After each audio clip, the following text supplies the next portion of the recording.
Hello everyone, welcome back to the stream. Welcome. We're here at the end of practice. I'm going to quickly hit start driving. Because I'd like to get a lap of practice, if possible. Welcome everyone to the stream. We're here for 2.4 hours of Le Mans.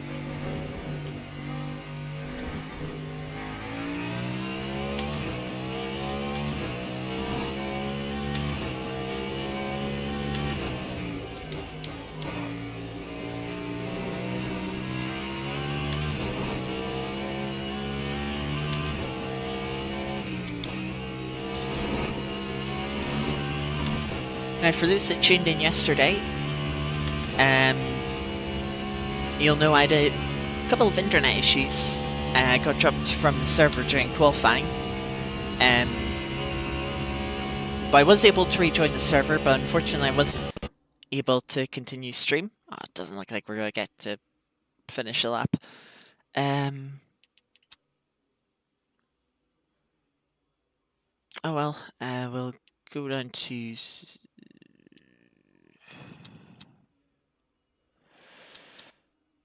Let's try 4 laps for qualifying here.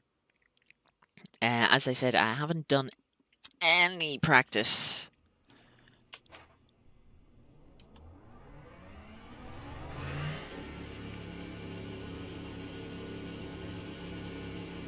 So...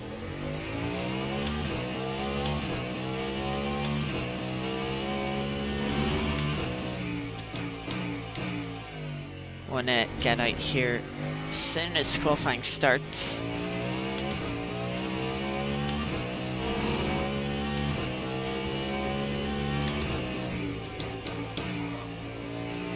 But yeah, as I was saying, we had issues yesterday to end the stream. Kind of a good thing, as when we got to the start of the race, and everyone was just pulling away to go for the rolling start.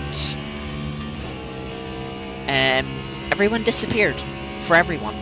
I thought, oh, everyone's disappeared, I must find another internet issue. But then I looked in Discord and everyone was saying, oh yeah, everyone's just disappeared from me.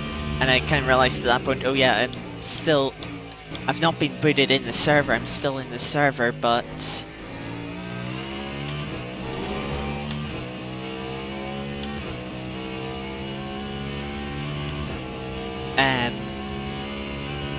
everyone had just disappeared, whereas when it actually got kicked out of the server, it kicked me back to the main menu. And then upon investigation of the replay,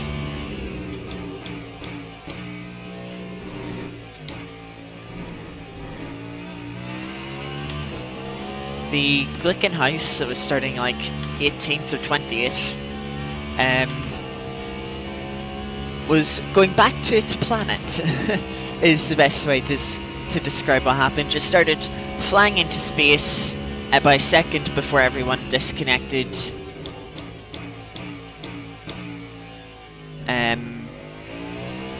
Or everyone sort of just disappeared from existence. So yeah, the race didn't actually run in the end, unfortunately. Which is a real shame, as that does now mean that today is now our first hypercar race. We didn't race yesterday, we did quali, but we didn't race. So we still have, unfortunately, coming into this race without that experience. And I slept in a little bit this morning. I say this morning, into this afternoon a little bit, so haven't been able to get on for practice, which I wouldn't mind normally, when it comes to like ACC, but for LMU, I'm still very much learning.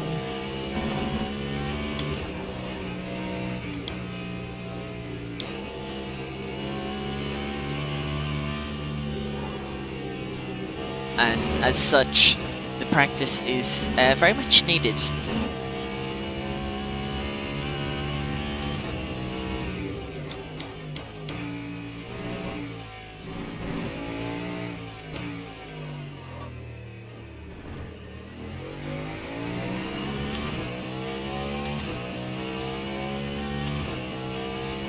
So we get to the end of the lap with about 50, let's just say 55% energy.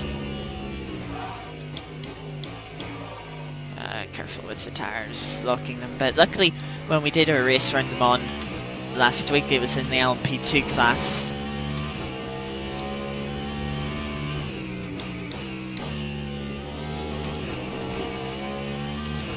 Which will give us a bit of a slightly better insight into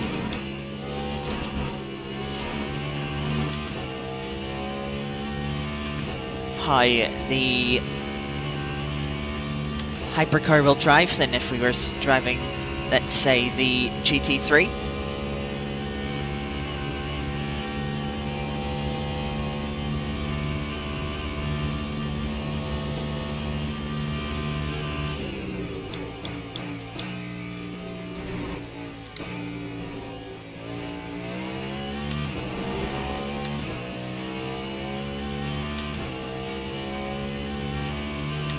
And as mentioned, we've got full 10 times time progression.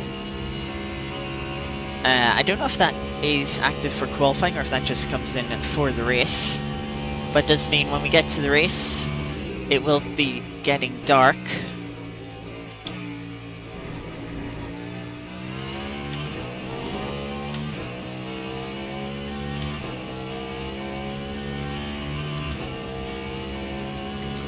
And we will have to deal with, darkness.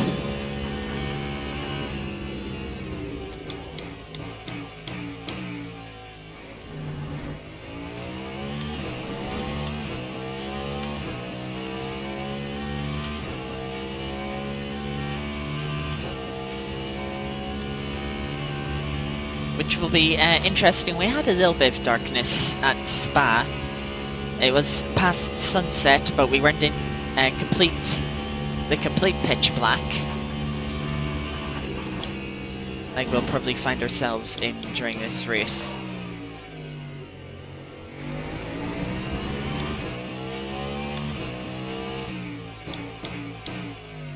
Just struggling with Indianapolis a little bit.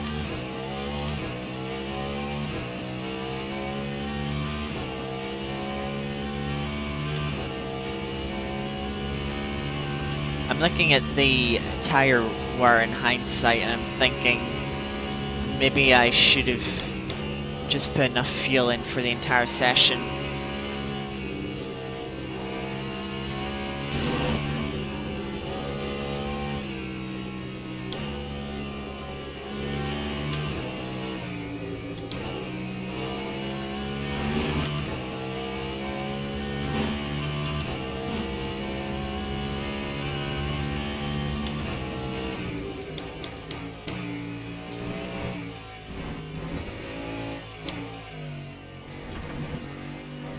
A little bit of a cut there. Oh, that's actually very annoying.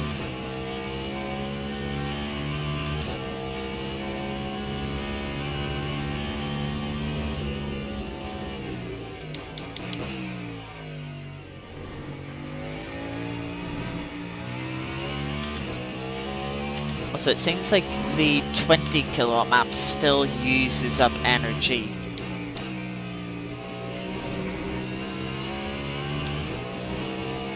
So that's good to know.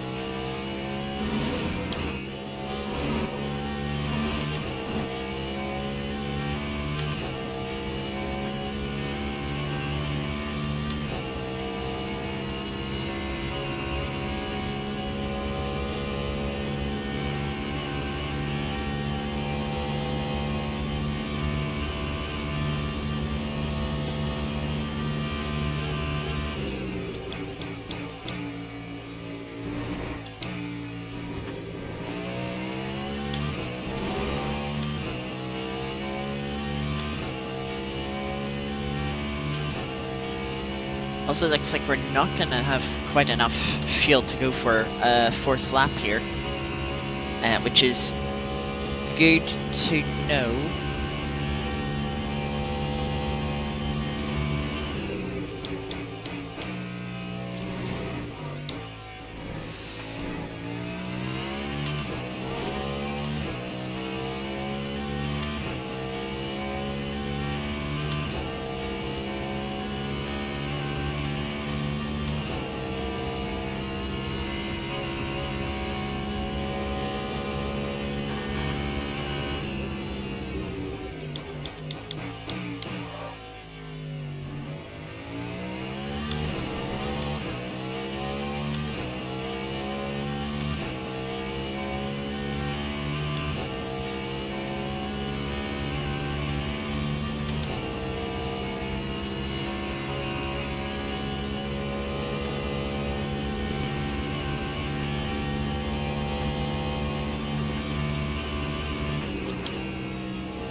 So yeah, we'll just practice pit entry here.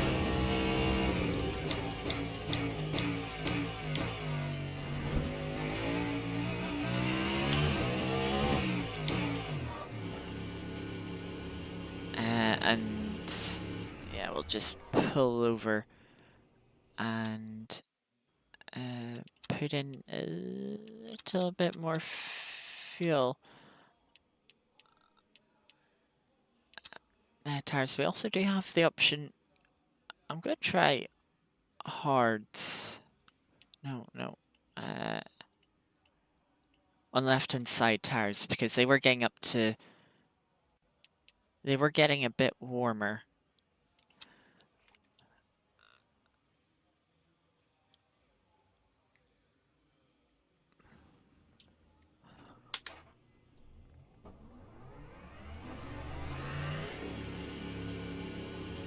And we'll head out then for the rest of the session.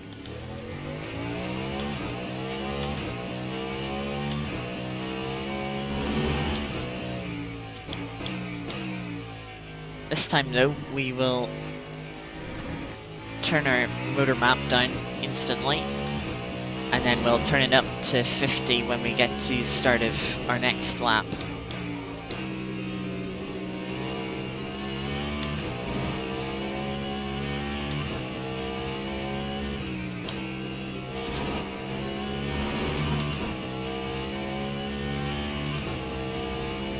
So, for those that don't know, the tires in the Mon Ultimate for the Hypercar Class, they're kind of like the Formula 3 tires, if I've ever explained them on stream. I can't remember if I have or not.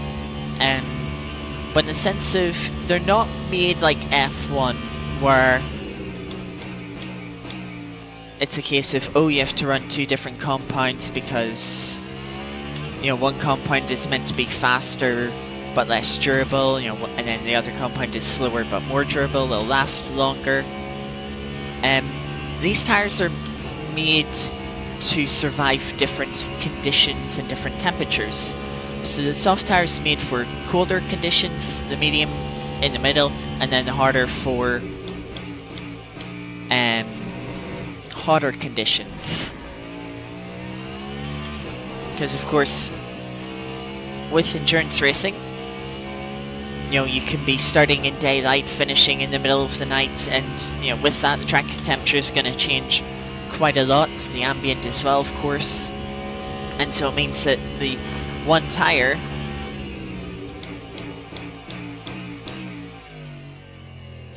probably isn't going to be ideal for all those conditions.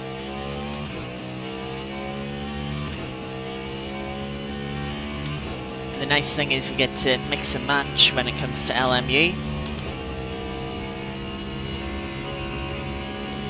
So theoretically, the hard tire should have just as much grip as the medium tire if we get it to the optimum temperature. But you will have noticed there in the menu that the hard tire has a higher optimum temperature than the medium tire. And then the soft tire is lower. So the soft tire is about in the 70°C region. The medium's in the 80° region, and the hard is in the 90° region for their optimal temperatures.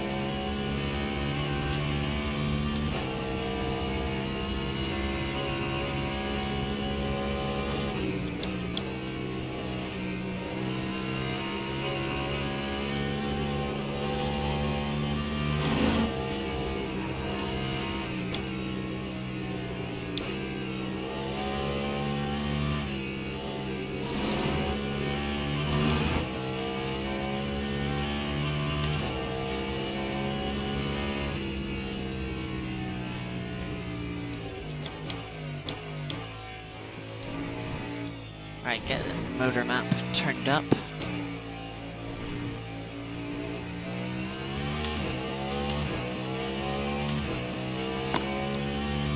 And let's go for a quali lap here.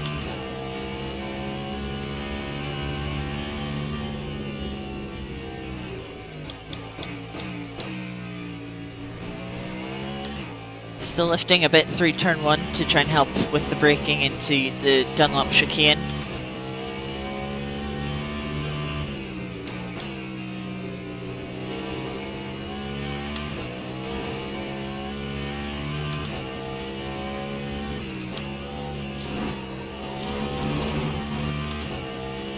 Oh.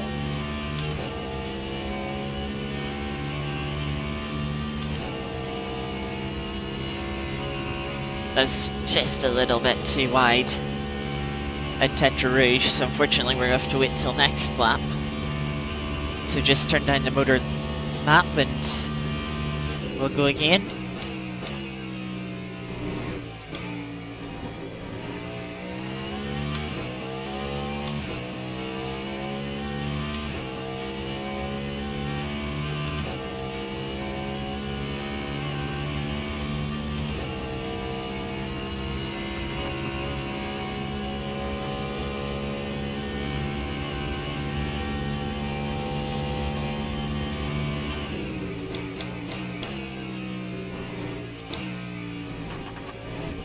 A little bit too much curb there, the bottom of the car started riding along the curb.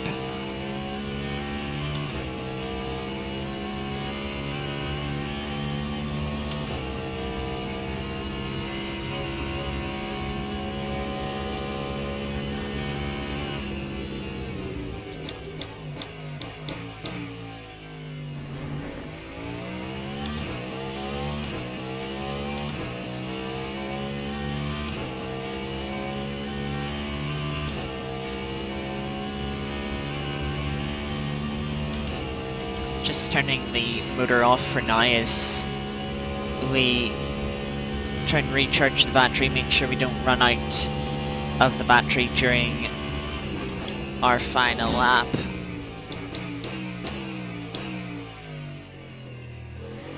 Still struggling with Indianapolis and trying not to lock the tyre in this session, or on this lap I should say, since it's invalidated.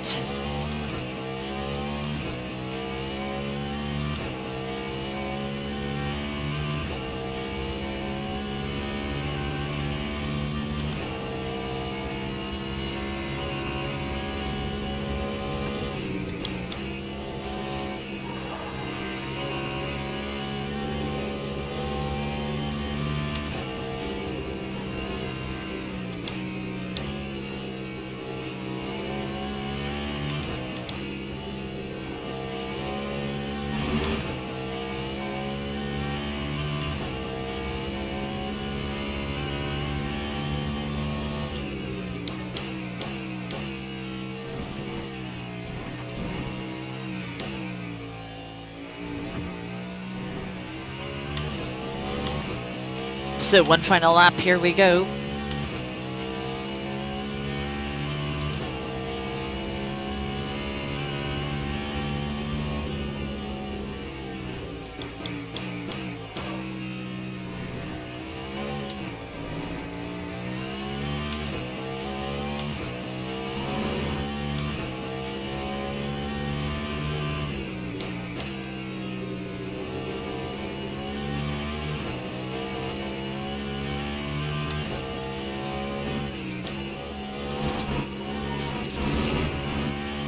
Oh.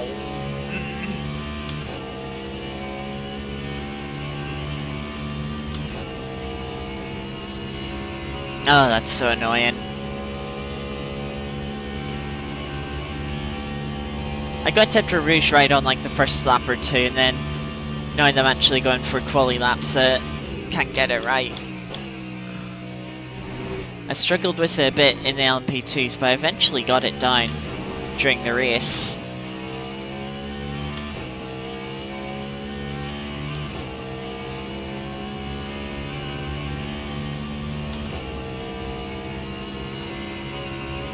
But yeah, fortunately we won't get a valid lap in during qualifying here, which means we start behind the GT3s. Which hopefully won't be too much of an issue. It does mean that when the race starts we'll be right in the Ford chicane.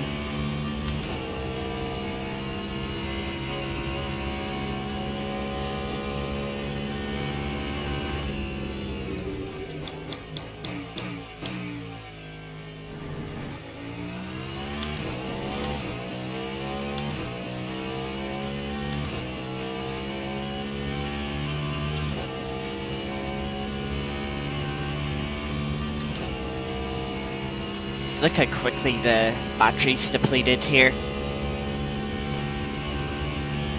Might barely have enough to actually make the end of the lap.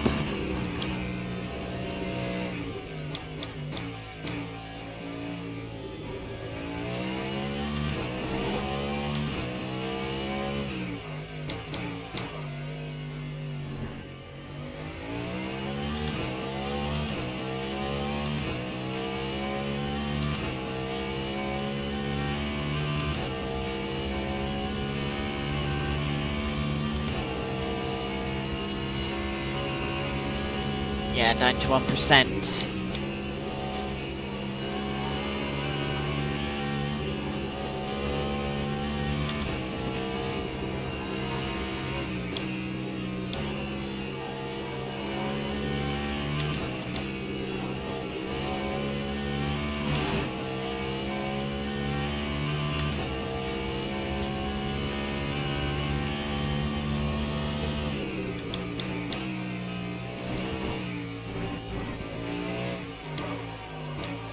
Ah, big lockup turning in for the final part of the chicane.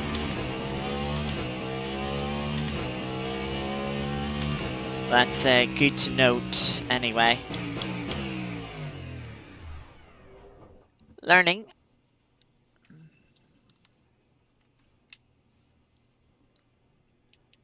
Learning for sure. And yeah, it looks like we're actually the only hypercar that has not got a time in. Some very slow times, must be said. But yeah, we've been interested to see what those laps, all the laps I invalidated, were time-wise. We're also the only Chevy in the field.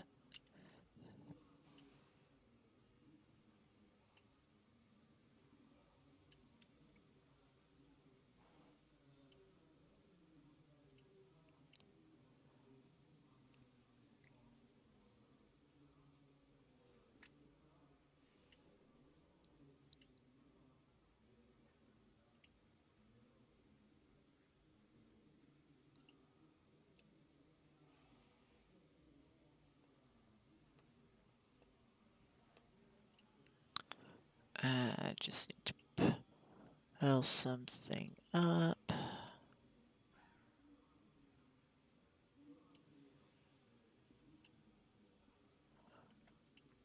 Yeah, right, that should do. Right. Just a little quick bit of admin I didn't get to do before. Wanted to practice.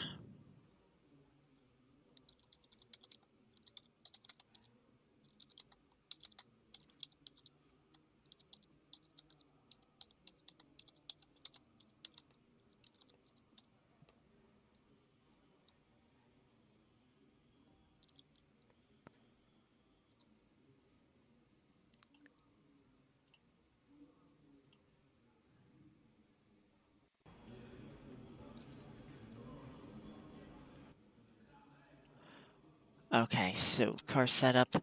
I think I'll keep the tires like this. The temperatures seem to be around where the optimal temperatures is. You can see what the temperatures are there. Fuel-wise, I'm just going to put a full tank of fuel in and hope for the best. I'm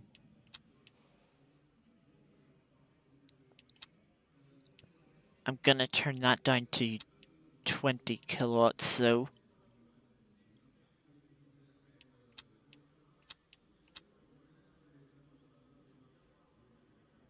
Yeah, and everything else we will leave as is.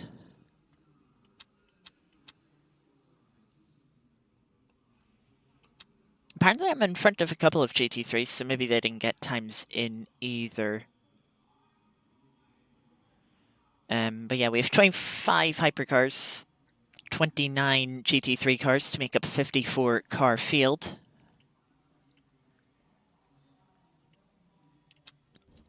So that's it, start driving. And I think the car resets at the start of the formation lap, so you need to turn the headlights on again anyway.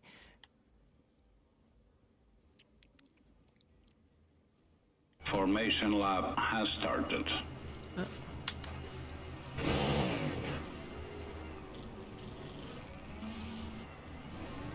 Away we go.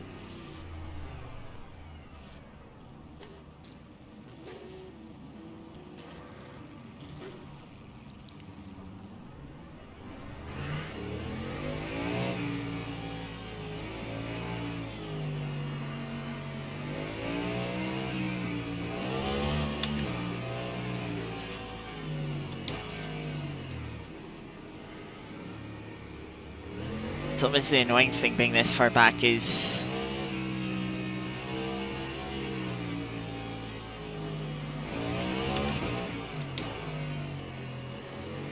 formation laps. Oh, for fuck's sake.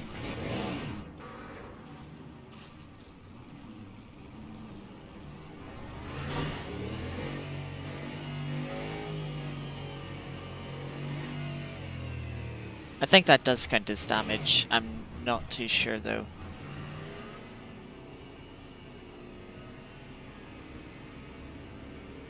Green flag, green flag.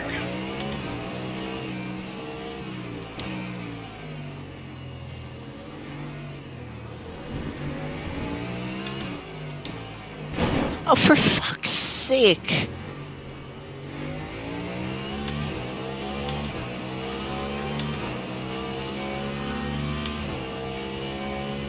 I think the steering is out of line a little bit.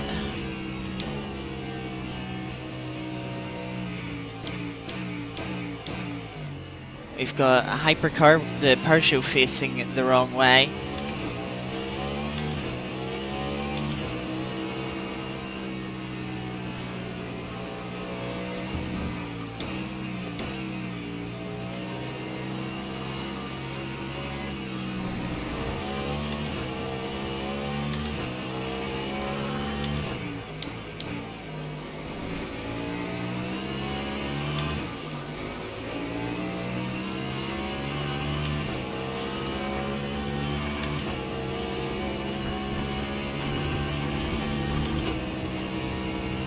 Oh, what the fuck you, game.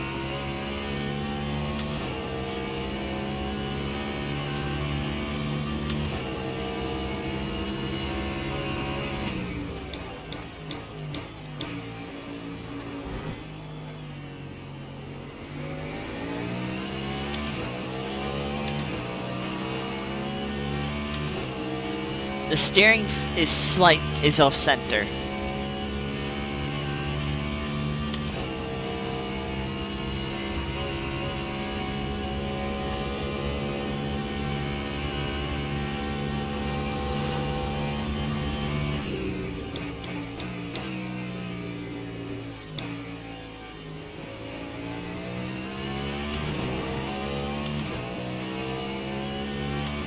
But we're just gonna have to live with it.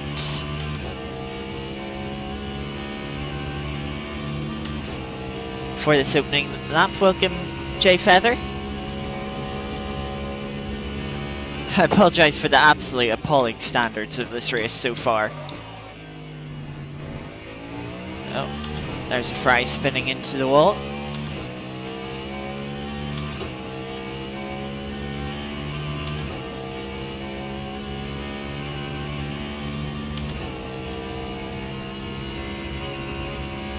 And that fry has DNF'd from that, apparently.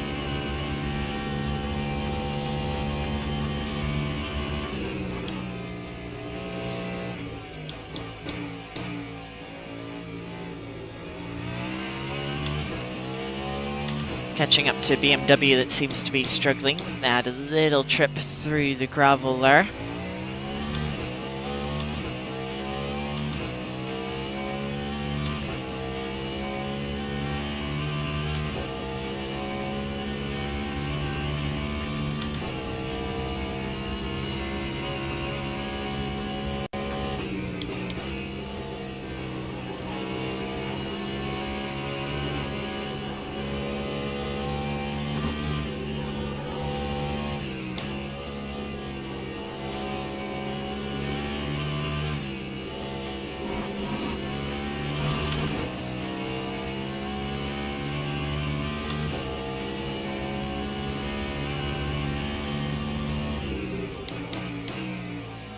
We have one car into the pits already.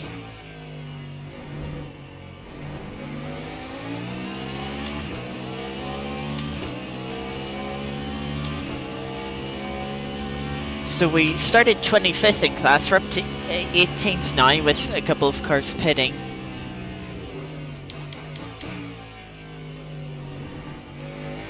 BMW's gone very deep into the first chicane.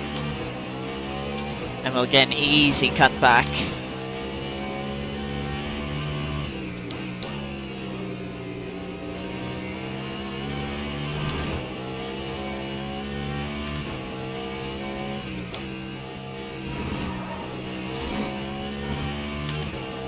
Tetra Rouge is not fun with a damaged car. So we've got another Porsche 2 seconds in front of us, so not appearing on the relative for some reason.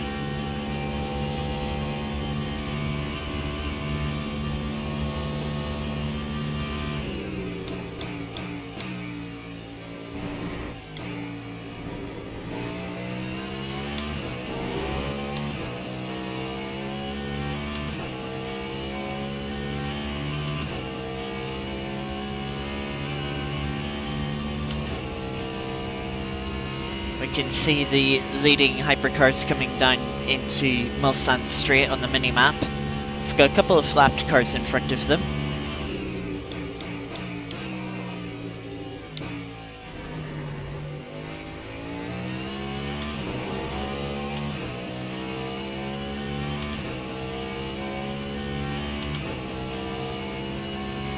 Porsche not stopping for the chicane. Also riding along the edge of the road.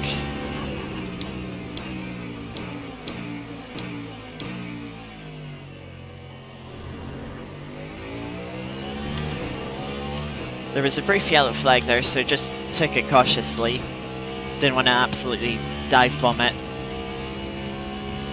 into the side of them.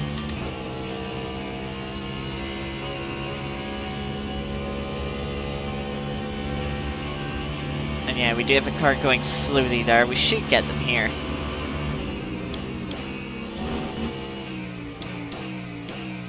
And ooh, they've gone for a spin there.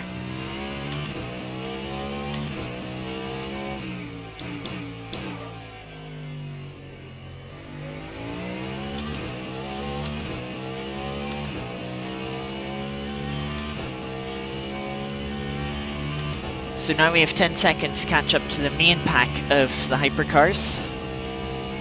I presume this is going to take me a little bit longer.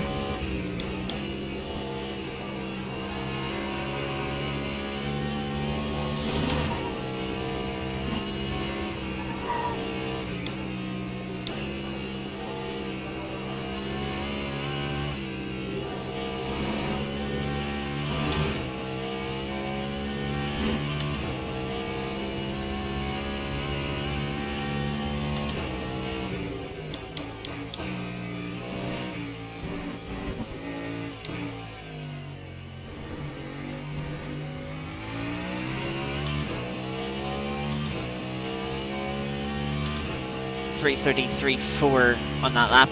Nearly had all the threes.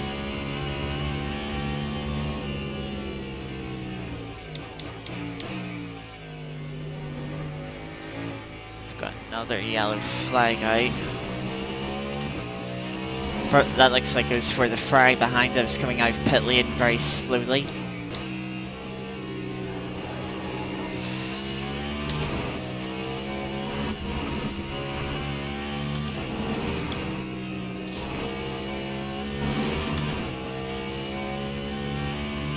Rear end sliding around through the S's.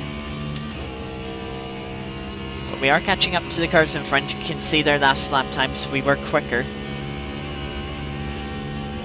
And the gap has come down by about 3 seconds.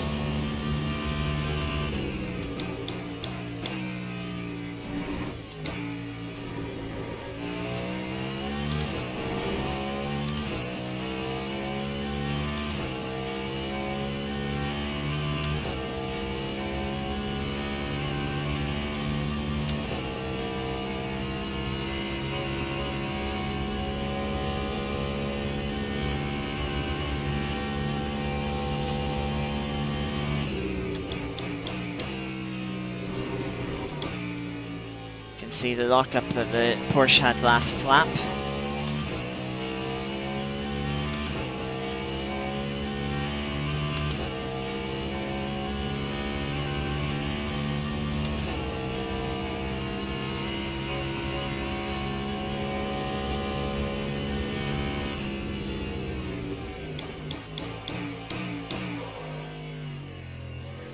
Not quite getting the car to slow down for Mulsanne corner that time round.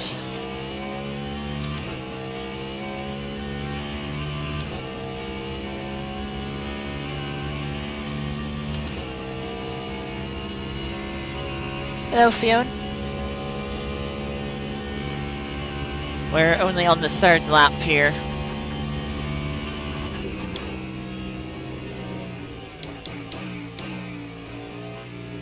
Hope you've had a good start to your day.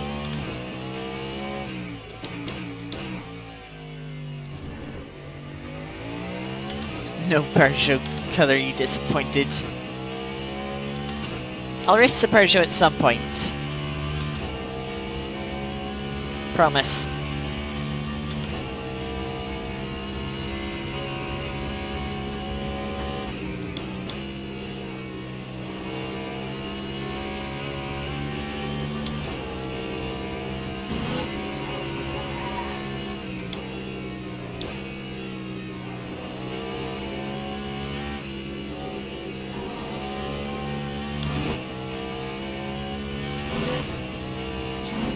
Yeah, I've seen you saying that earlier.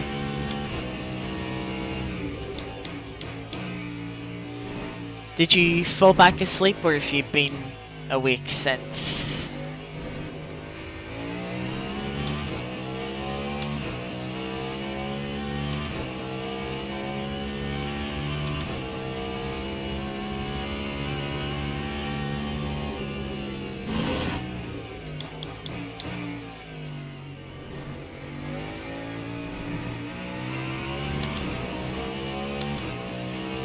Nice. You went and eat for a couple more hours. I've also had a few hours of sleep since then. Oh.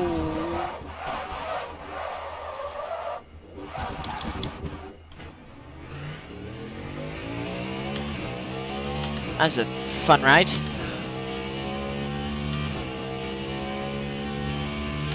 Yeah, it just got a little bit wide there and lost the car in the grass. Luckily we didn't hit any walls, so no damage.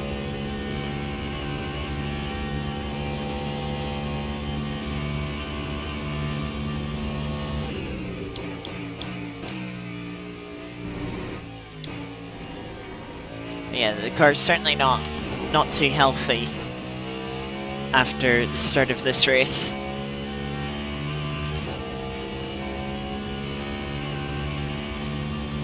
I didn't hold the brakes, and I held the clutch in, so I don't think the tyres locked that much, but I certainly don't feel any flat spots.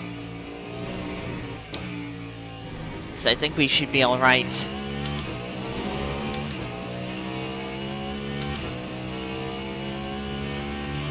Currently debating whether you want to get a Rally TV subscription to watch some WRC, European Rally, Rallycross. I mean, I've looked at it myself because I really enjoyed watching the WRC stages last year. I watched quite a lot of them last year, pretty much whenever I could. And it obviously led me to thinking, oh, maybe I should get the TV subscription so I could watch it on my computer instead of having to go downstairs and watch it on the TV, because one of the channels that we have shows the stages.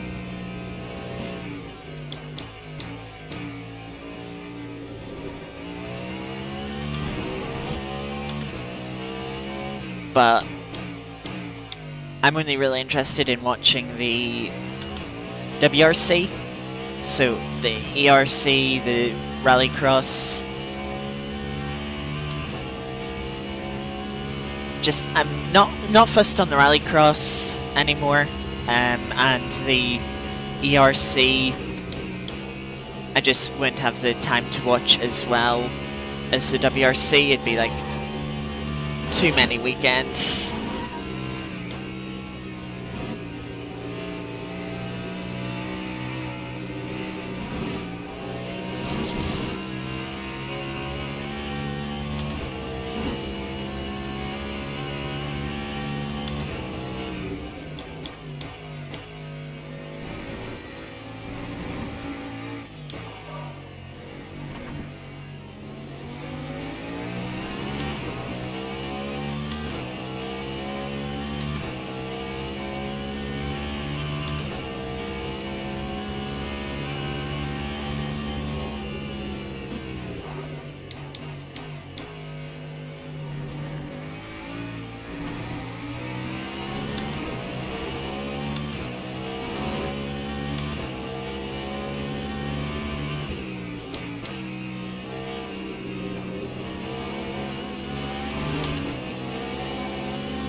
Very meh.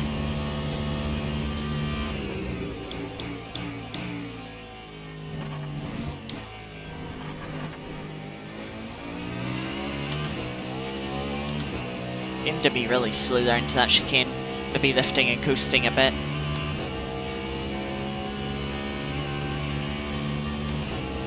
By the way, I haven't done any like workout on what the strategy could or should be here. I'm just going blind, flat out. Also, that's a cheeky move in the braking zone.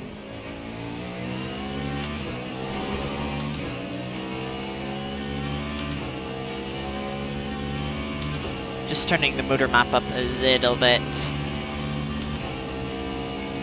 in the slipstream here.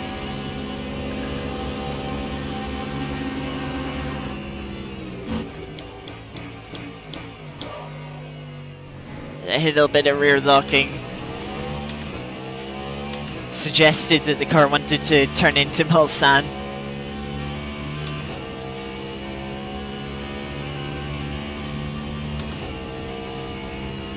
Starting to come up on some more GT3 traffic as well.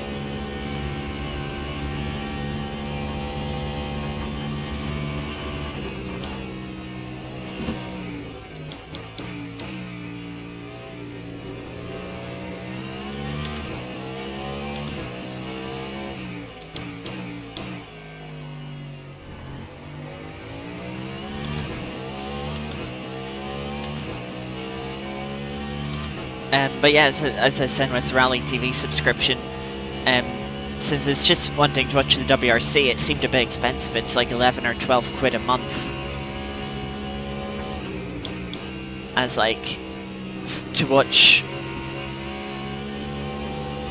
on average, one rally a month. That's a bit expensive.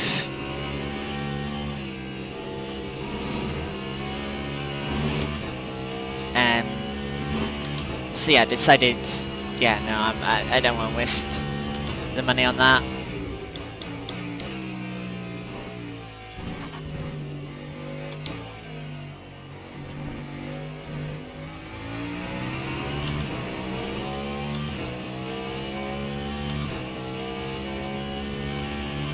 .33.0 that lap, not too bad.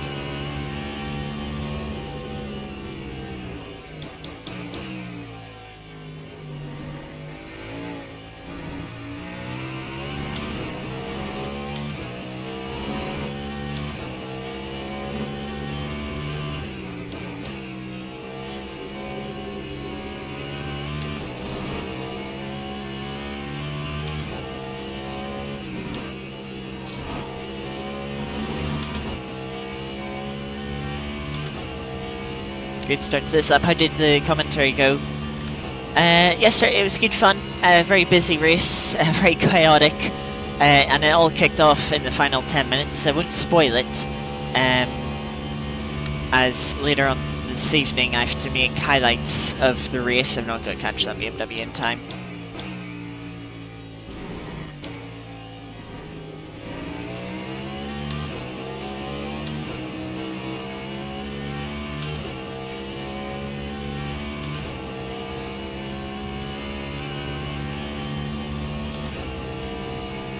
.329 from P11. That's not looking good.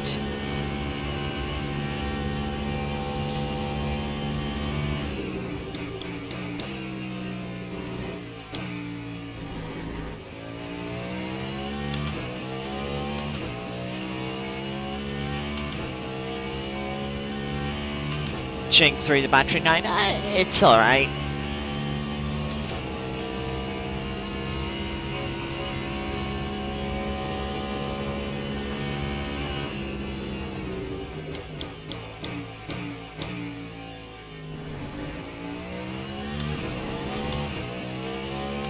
If you want to see Ching through the battery, you should have watched the attempts I made at qualifying.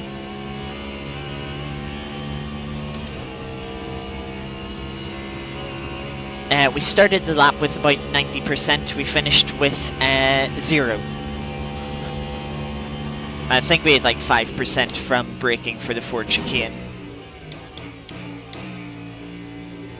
But it certainly wasn't... We certainly hit 0 on the entry to the Ford chicane.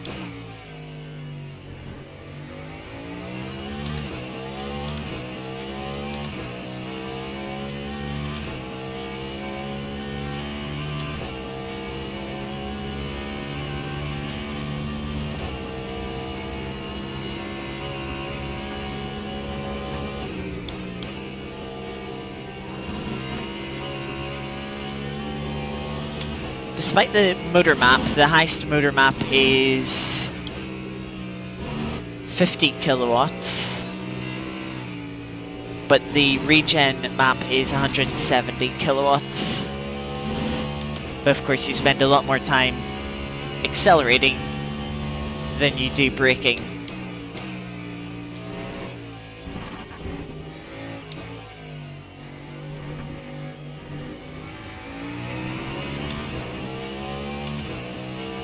into the 30s.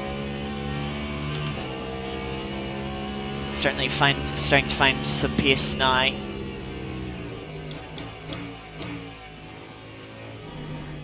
Very awkward line for the Ferrari there.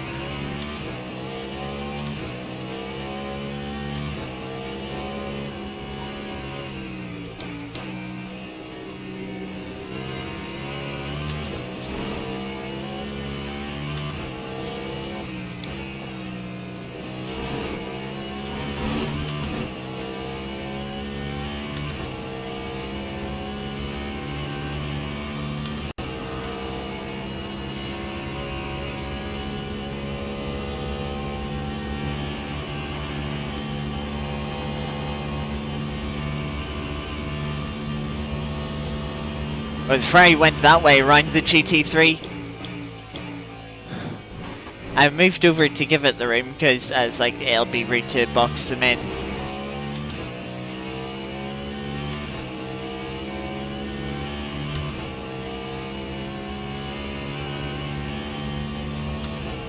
Turn the motor map back down.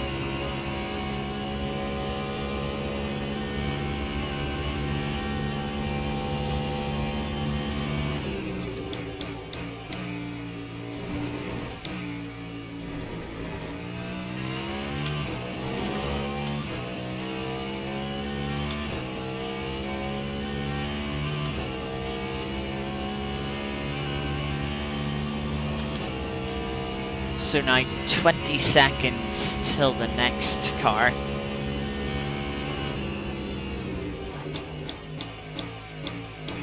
But of course we've got to make our pit stop, in which case we'll be repairing the damage that we have. So we're gonna lose more time again.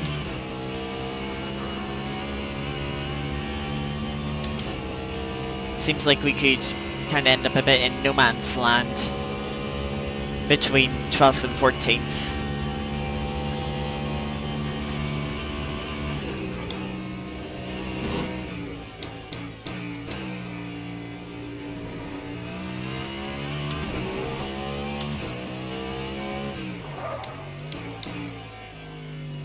Left-hand side tires locking up there. Left-hand side tires haven't quite got up to the temperature expected of them, to be honest.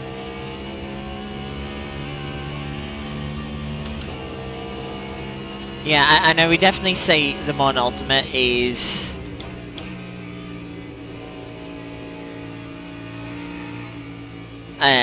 harder than like ACC.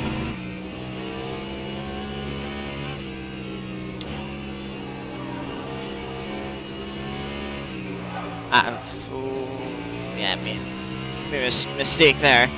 I was like, oh, I can go to the right-hand side here to open up the left-hander. It's like, no, I shouldn't have done that. That was too much. I was actually going to wait behind the Ferrari through the chicane there, but then they lifted to the S3. Probably best for us, but obviously then we lost a bit more time overcommitting. The Ferrari Hypercars off into gravel behind us as they catch up to the traffic.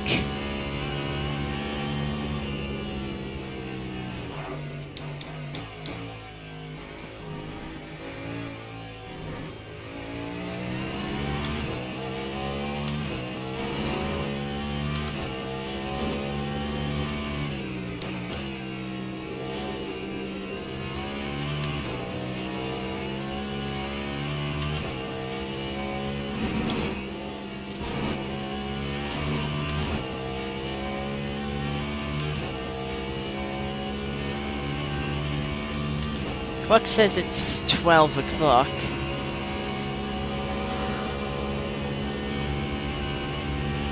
I don't know why that McLaren's flashing, because that's the gap that those two left.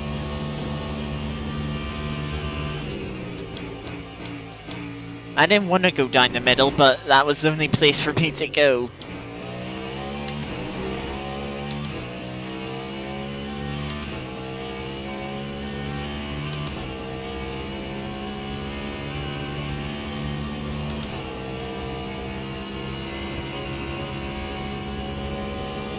I mean, okay, like, really the McLaren on the right-hand side should have not been... That was... I shouldn't have done that, to be honest. That was to the...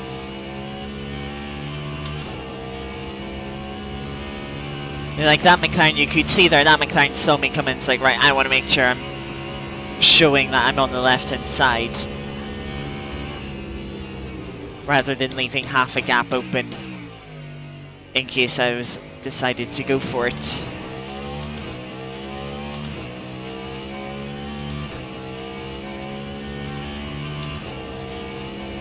20 kilowatts seems to be working.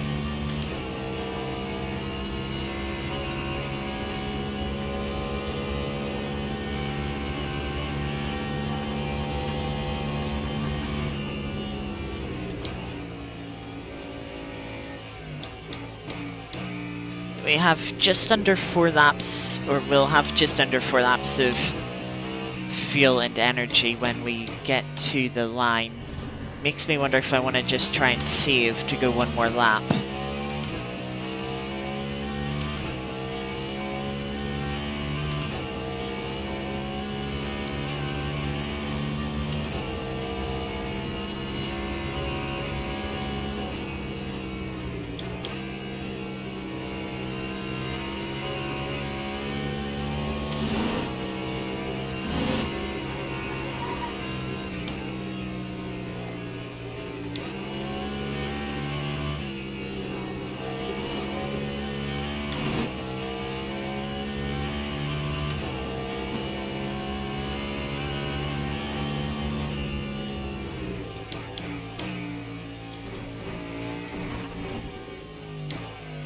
I'm going to try and save an extra lap of fuel here. Welcome, Cora. Good to see you. We're about half an hour into this race. So we have about 31 litres of fuel.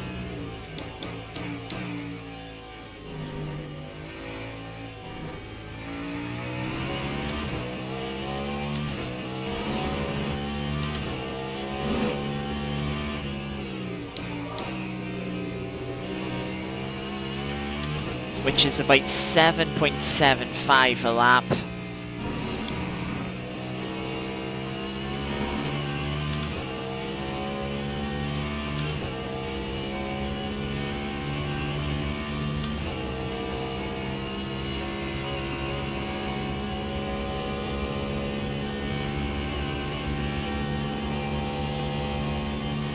Trying to look to see if I can see like a fuel number, but I don't think I can.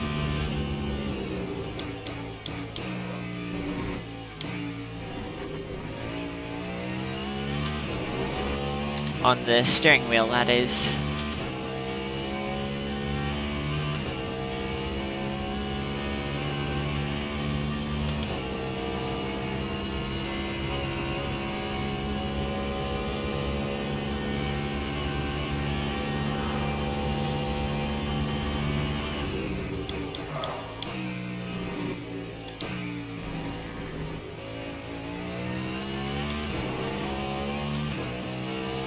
Like what we have had in the LMP2, where it told you exactly, you know, how much fuel you'd used per lap, and you know, it counted up.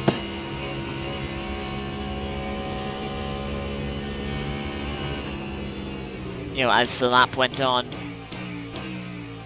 So you could kind of tell if you were using enough, how the fuel was going per lap.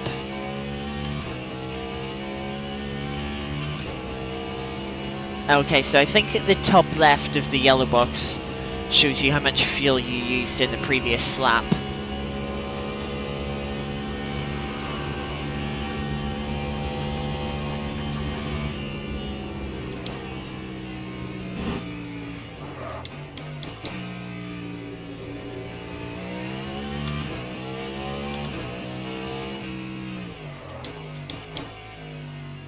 So we need to save about 0.4 litres a lap if we want to make it the extra lap.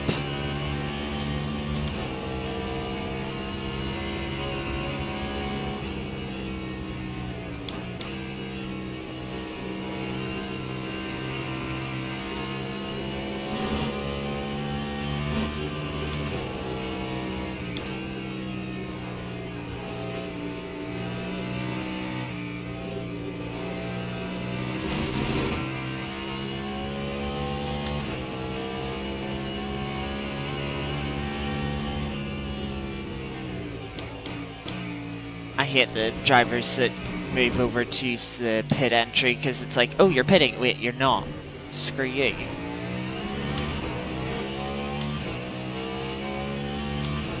.86. So still a bit too much energy, and that means we need to save a little bit more on this next couple of laps.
We're still going quicker despite the lift and coast. If you lift and coast quite well, you can actually, you know, it doesn't hurt your lap time too much.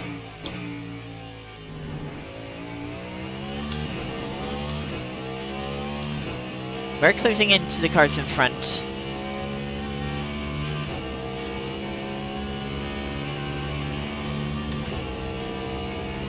Which is good news.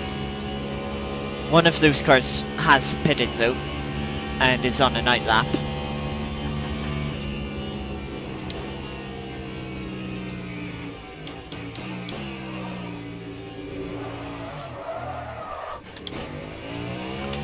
Rear end just getting away with the damage. Not ideal for fuel.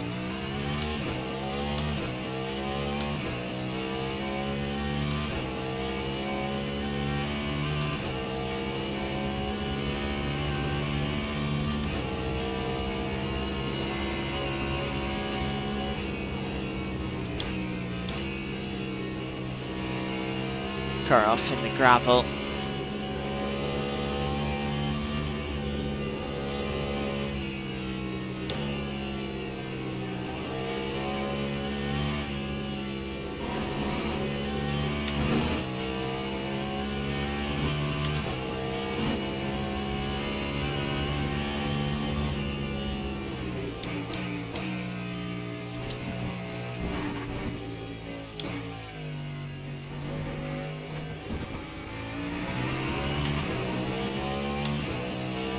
Let's see what the fuel was at lap 7.79. Yeah, I'm not saving enough fuel.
I wouldn't say it's worth a single player.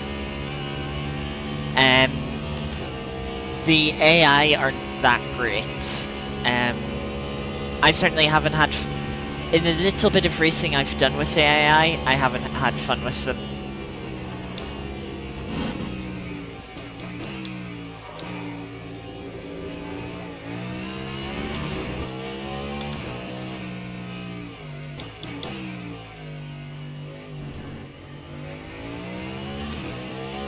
So, no, I wouldn't say it's worth it for single player.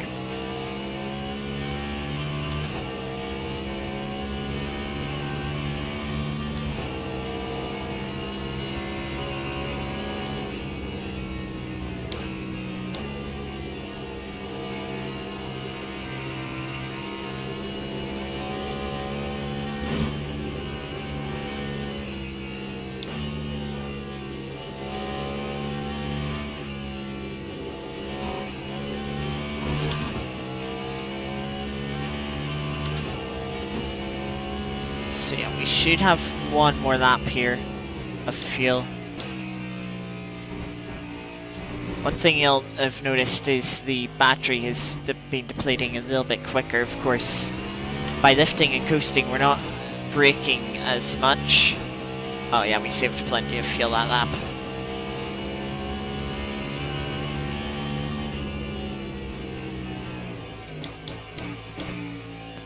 So yeah, by lifting and coasting, we're not braking as much, and thus we're not recovering as much energy.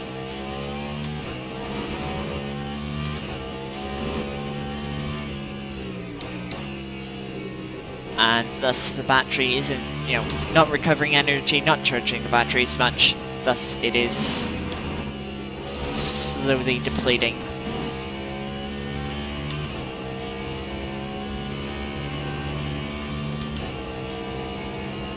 Yeah, we had about 8 litres as I crossed the line, and we only used 7.5 litres last lap, so as long as I just save a bit still, it should be good.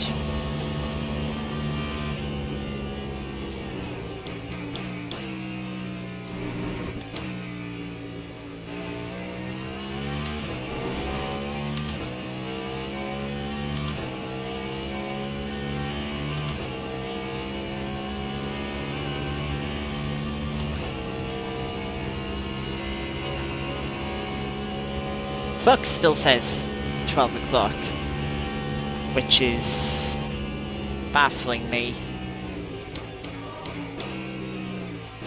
That's a little late on the brakes there for where I lifted.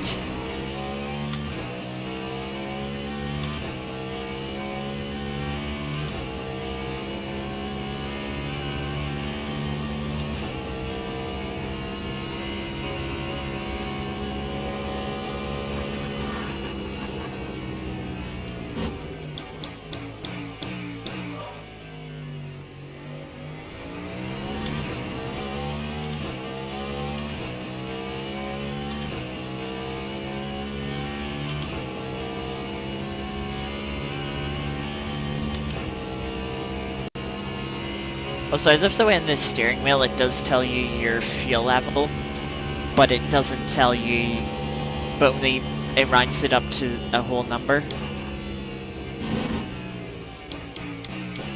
So you can't see if it's like 3.1 or 3.9, you know, because that makes a big difference.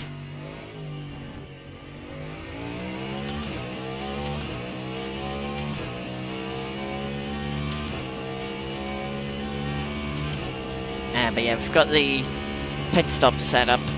I'm not going to change tires because apparently the track conditions haven't really changed since the start.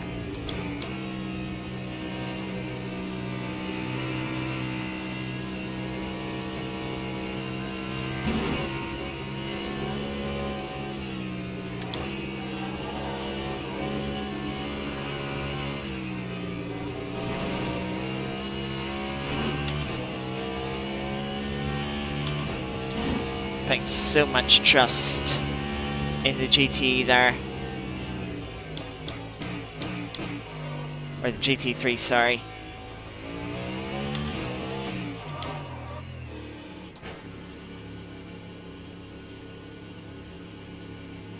So, peril damage, full tank of fuel and energy.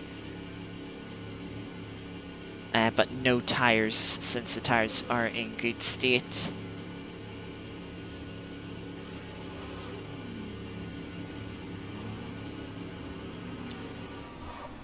Oh, fuck you, McLaren.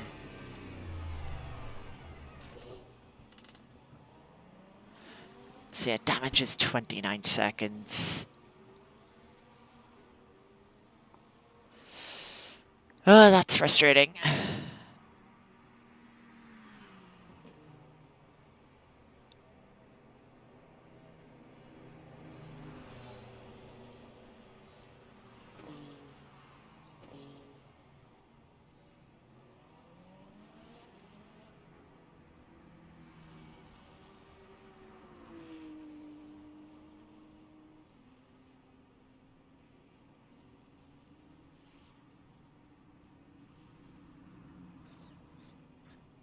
So the fuel and energy are done.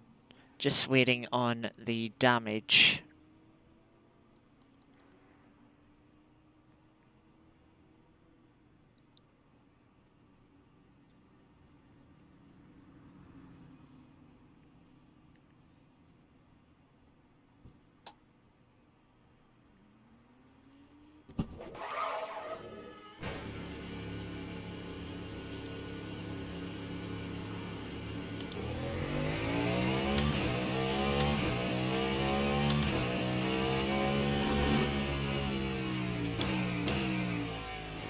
Of course, the tires have cooled down a bit from the pit stops, especially since it was a bit longer.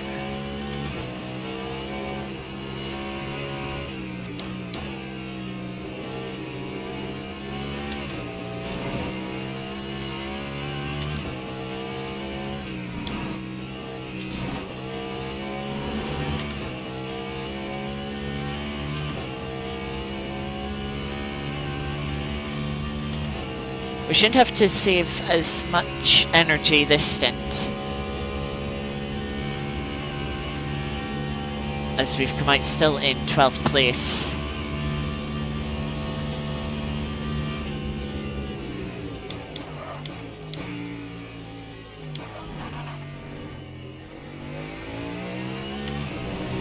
I've got to remember the car's heavy with fuel, so doesn't want to slow down as much.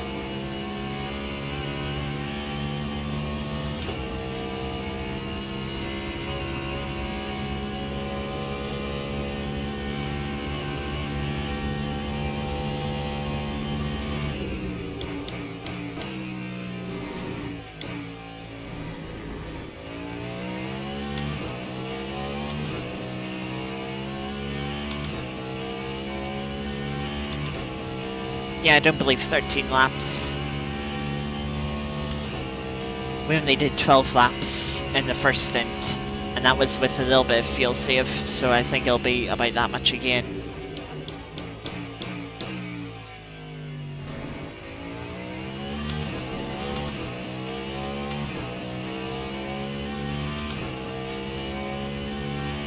And we'll probably have to turn our motor map down,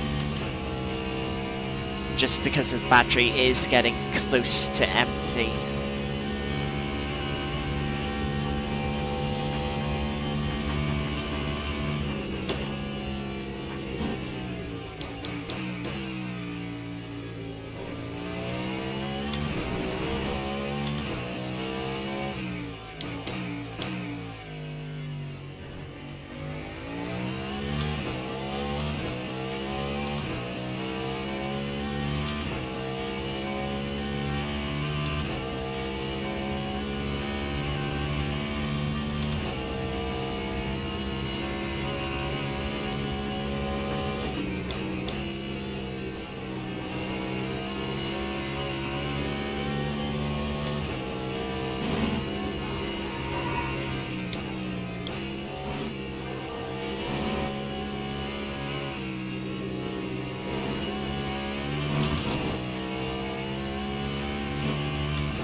46 seconds behind the next car. Yeah, that's painful.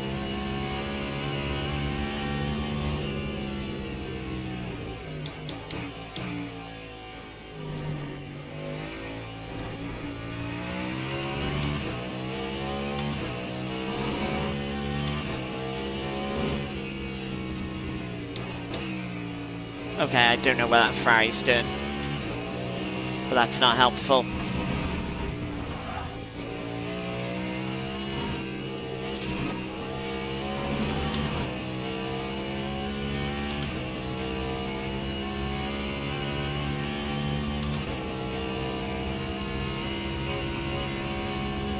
You know, as a GT3 you're meant to be predictable, and suddenly not turning into the racing line when a hypercar is behind you, that's not predictable.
That's a lot of smoke. Looks like someone's gone spinning off,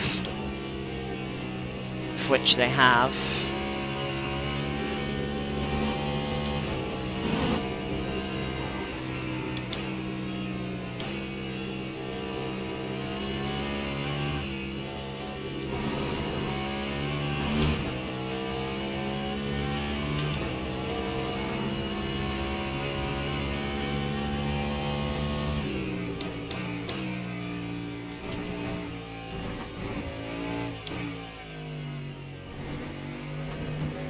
Also, the car's definitely feeling nicer without the damage.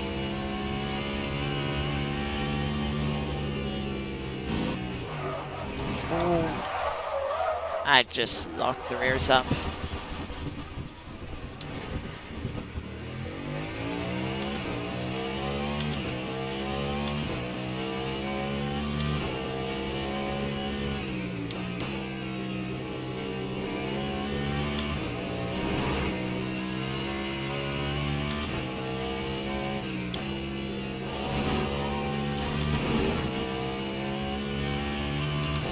Luckily we only lost about 3 seconds in that, and again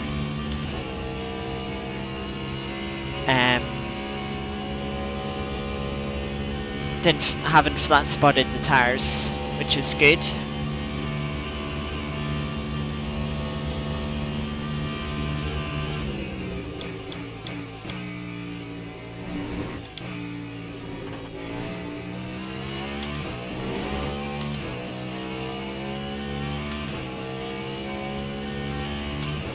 Yeah, it really is.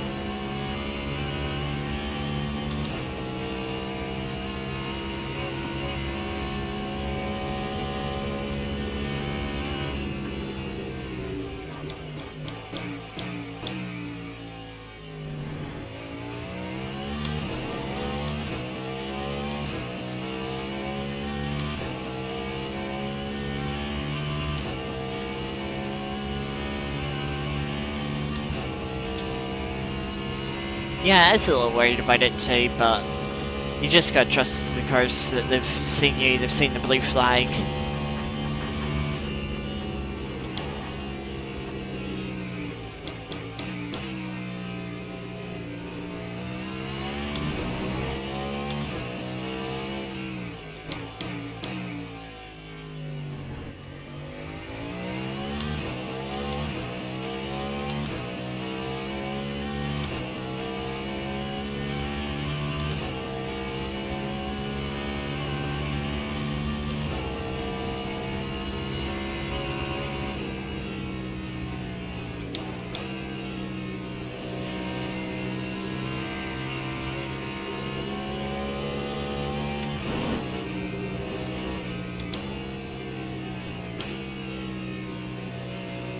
Mistimed the run.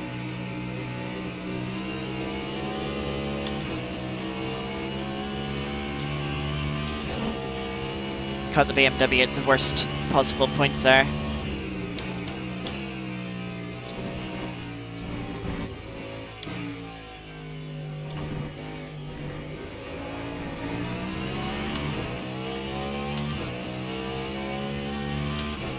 .1 37 and a half.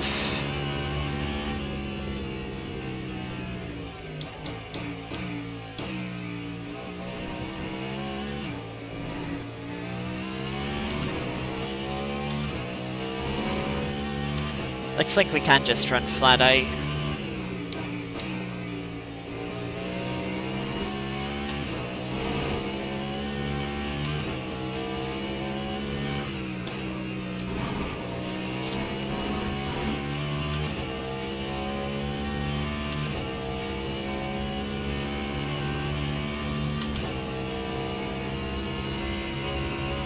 Yeah, because 8 times 9 would be 72 and we had 73 and a half, so yeah, that indicates we can run about flat out.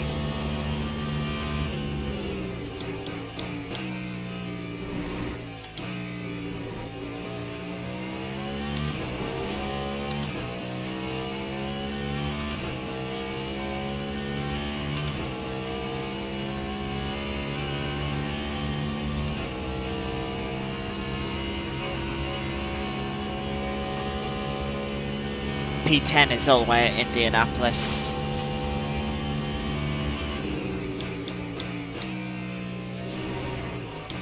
Over a minute away.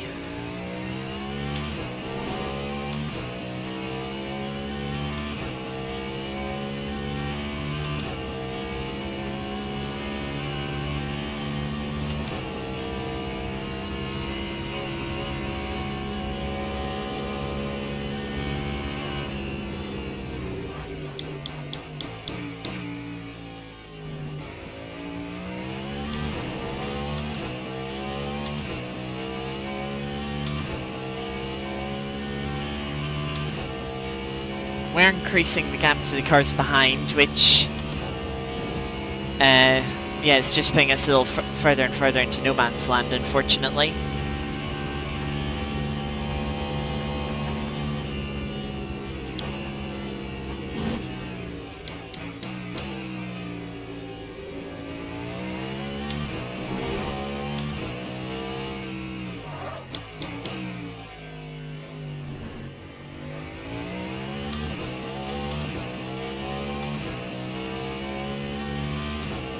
Also, we've got the battery pretty much at a good level again, so we can turn the motor map back up.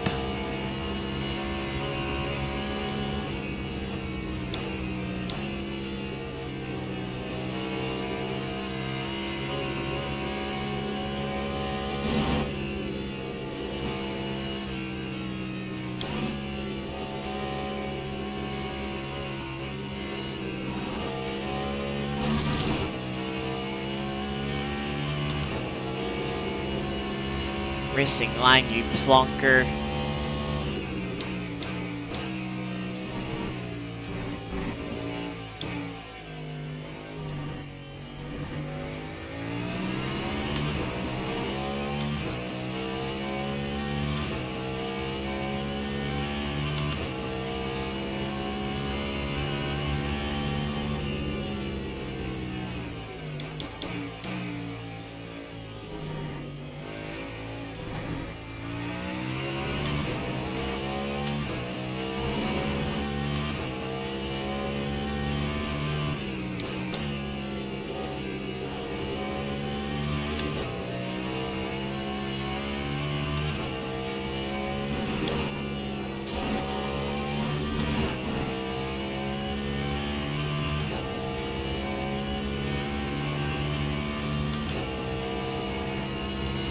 getting the feeling I'm not going to need to change tyres this race, which is a little bit annoying as I feel like putting on a mediums on the left hand side might have been the right choice.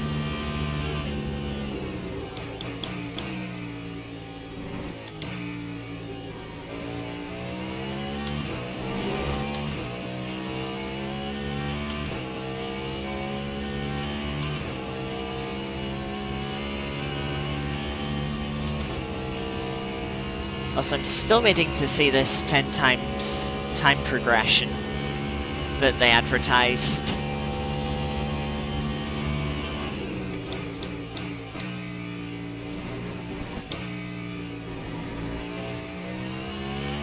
Theoretically, we should be in darkness by now. But nothing's changed. Maybe that's a game thing.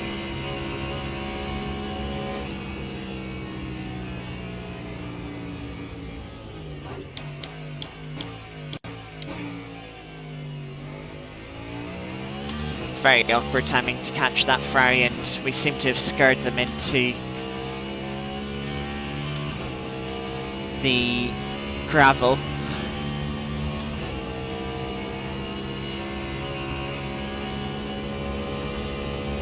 Oh wait, we are catching a Porsche for P11. But that could be pit stop related?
Oh, and they're in the pits, so maybe they had a crash.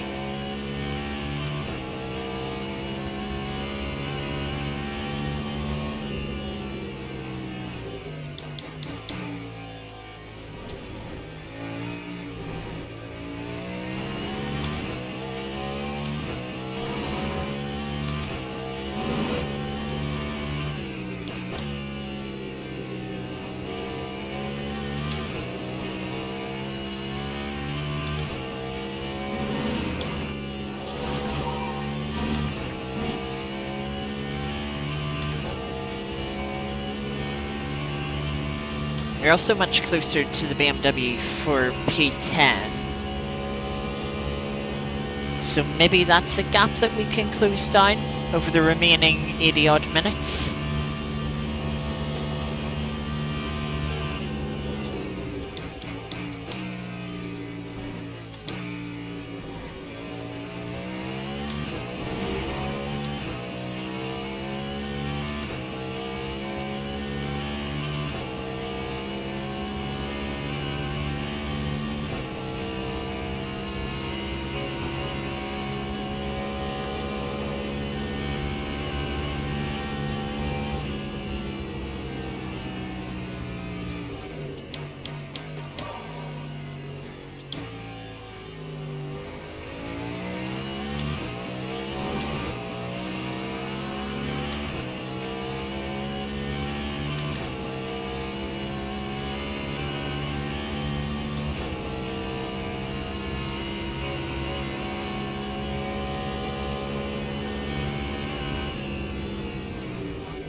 You can see where the number 10 is on the track map.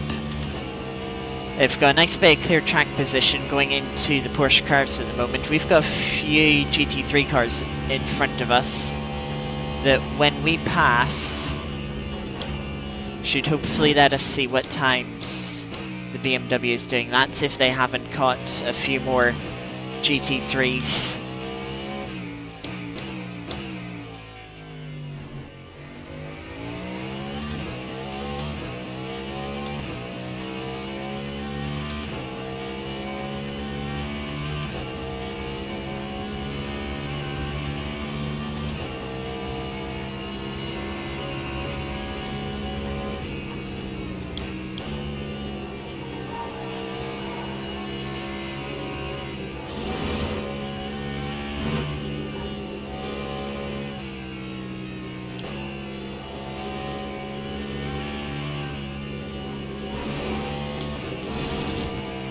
That's gonna be a track limit.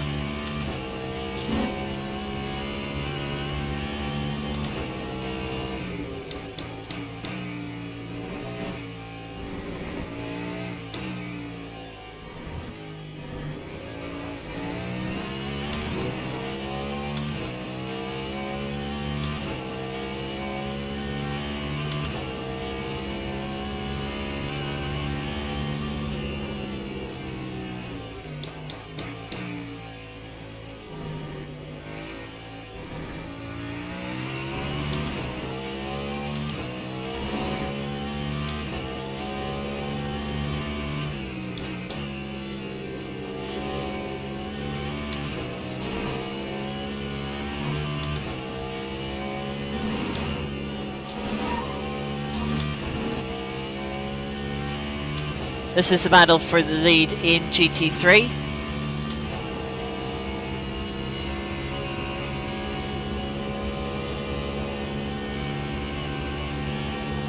I can see a 32.5, so we gained 2 seconds.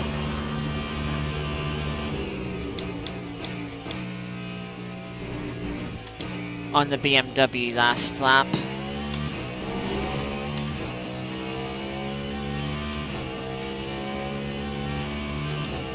Two seconds isn't a lot of time, that's only like 1 second around a normal lap. You know, at this rate we would need 18 laps.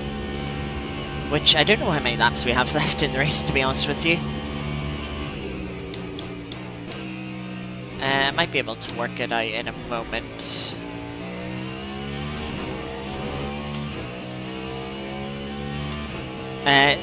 So our relative app says we have 41, so we have about 20 laps remaining. So yeah, P10 is on here. It's going to be a long-term fight, but it's possible.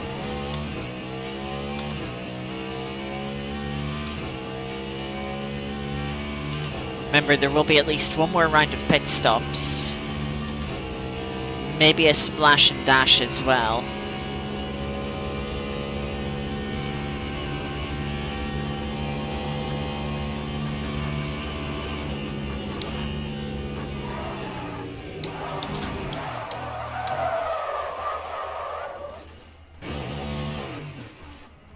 Rear end just let go there.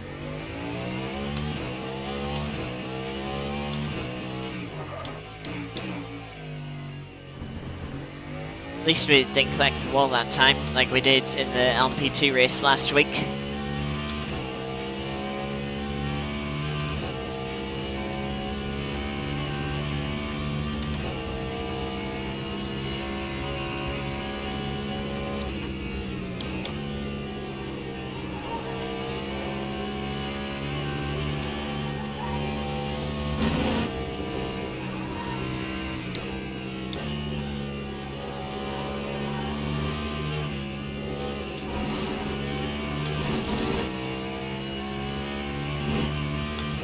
Got with that track limit.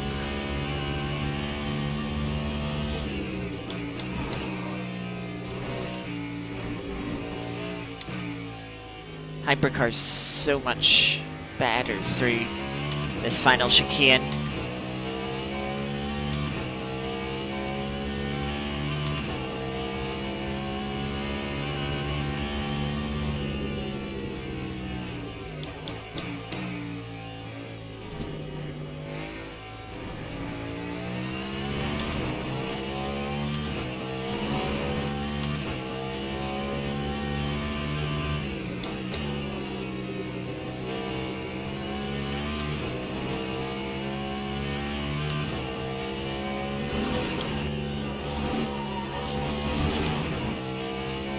Slight track limit there.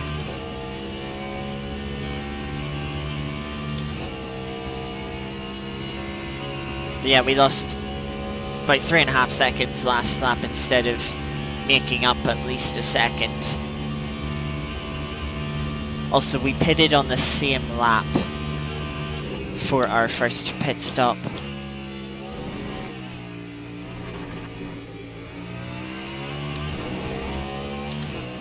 Oh, that's harsh. I didn't even gain any time skating over the curb.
Kind of lost a bit of confidence through Indianapolis after last lap.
So yeah, all we can do is push flat out. Do need just keep an eye on fuel.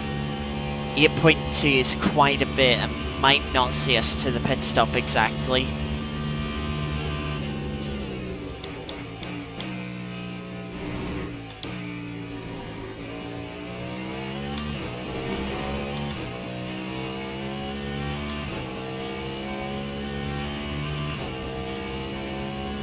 Also, battery is getting a little depleted again, so we may need to turn that motor down for a little bit.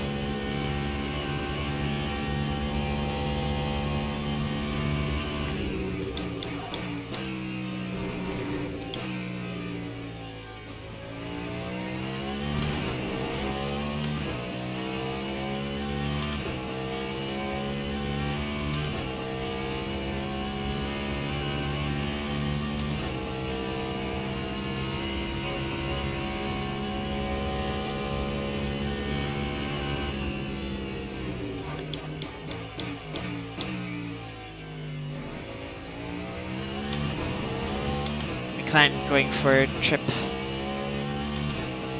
across the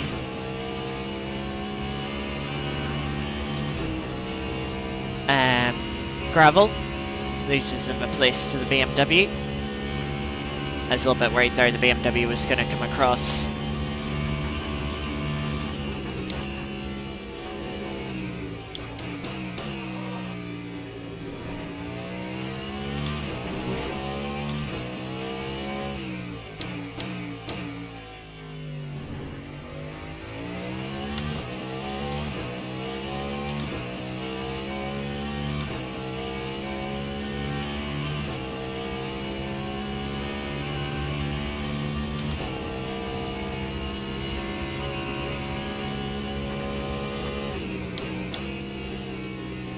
Another car off into the gravel.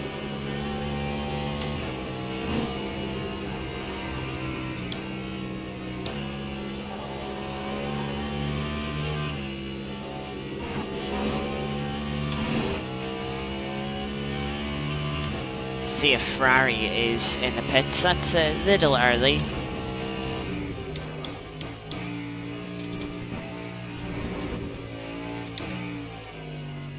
But everyone probably has to make 2 trips through pit lane either way. Messy chicane there. My new personal best.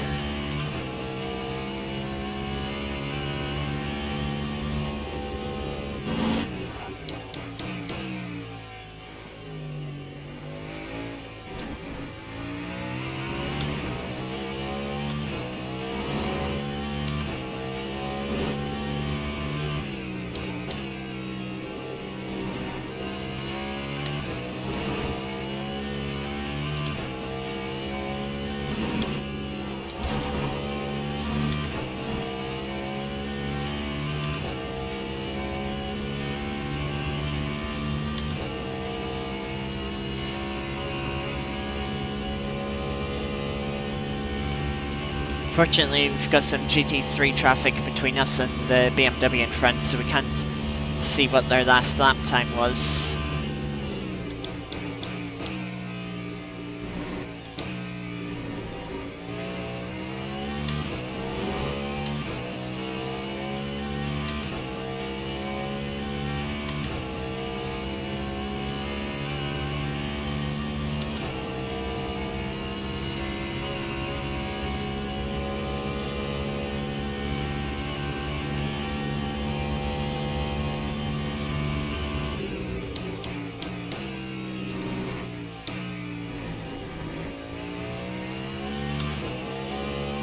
Much better second chicane this lap.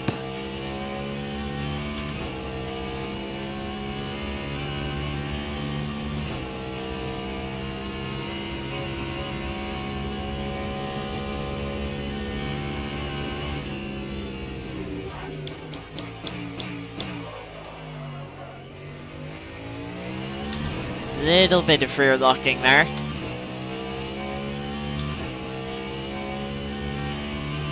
Luckily we were able to keep control of the car.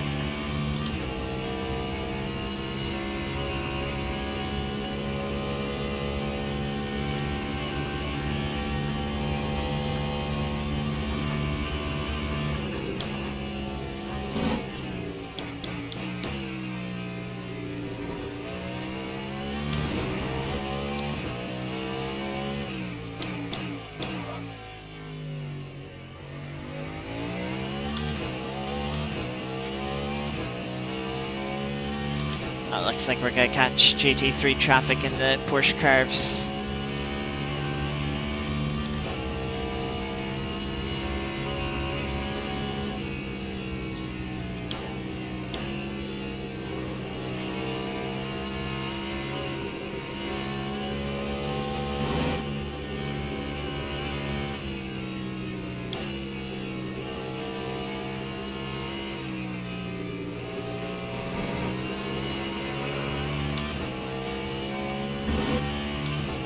Yeah, that cost us a second.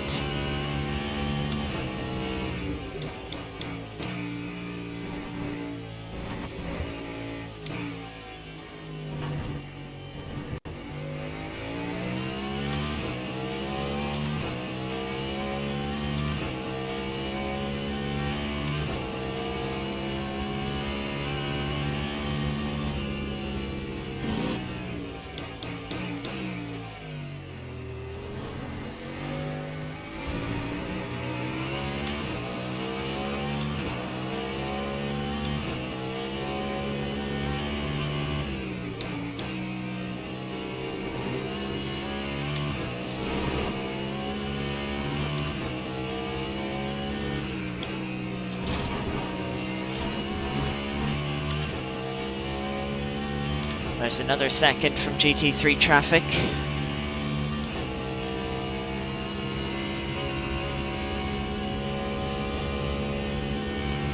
Yeah, look at that. There's two hypercars that have just come out of the pits in front of us. Shows you how far behind we are.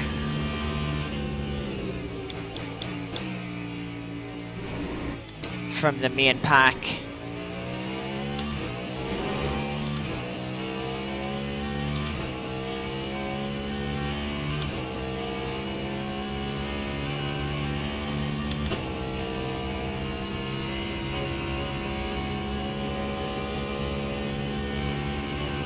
I think everyone will.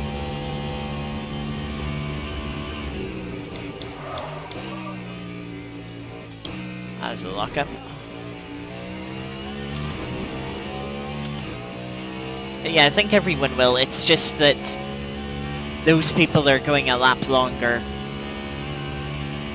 will need like 3 laps of fuel/energy less in their final pit stop.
Yeah, we gained like half a second in the final chicane there.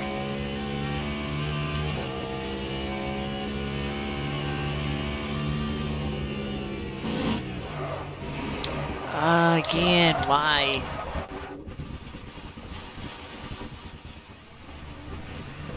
I don't know why the rear locks up.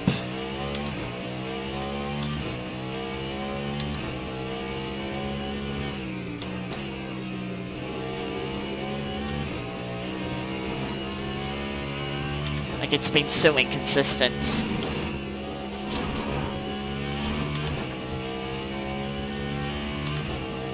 That's a really harsh track limit thing.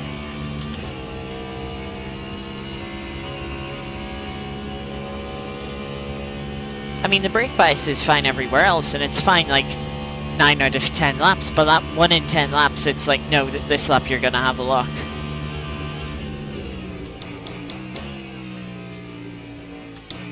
It's not like with the LMP2 when I was like, oh yeah, the brake bias just feels a little bit off everywhere, and at one particular corner, I can't remember which corner it was, but it's like every lap I was really struggling with it, so I was like, yeah, okay, right, I should move it. But here I'm like, it feels fine, and then all of a sudden, no, it's not fine. I don't get it. Also, I nearly missed my braking point, getting annoyed about that locking.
we'll be able to turn the motor back up when we get out of the pits here.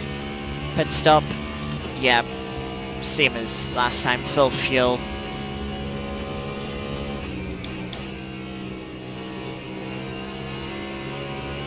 And no tires.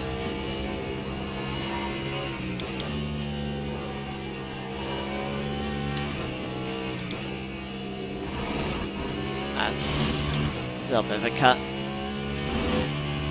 Just misjudged the line.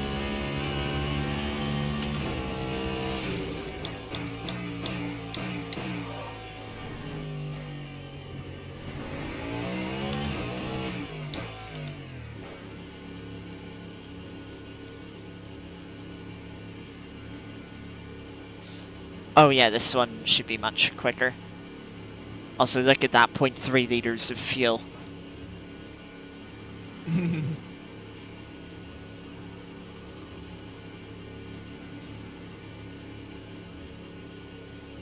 And this time we don't have a McLaren saying, hey, you want to turn into your pit box? How about I block you?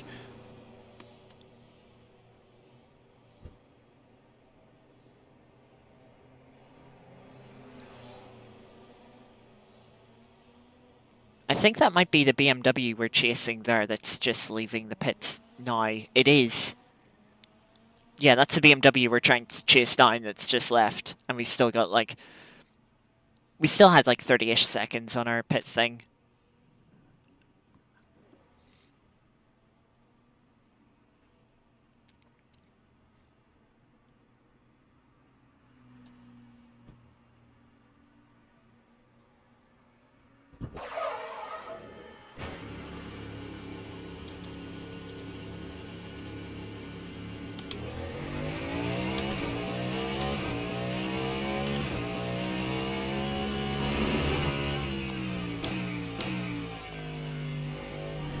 So we just have to do same as last stint, just try not to make as many of the mistakes that we did.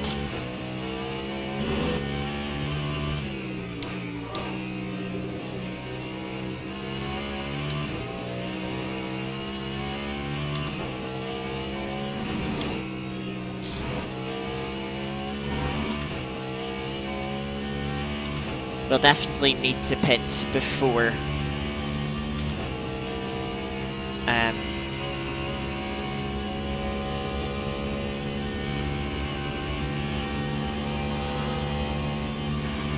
the race finishes.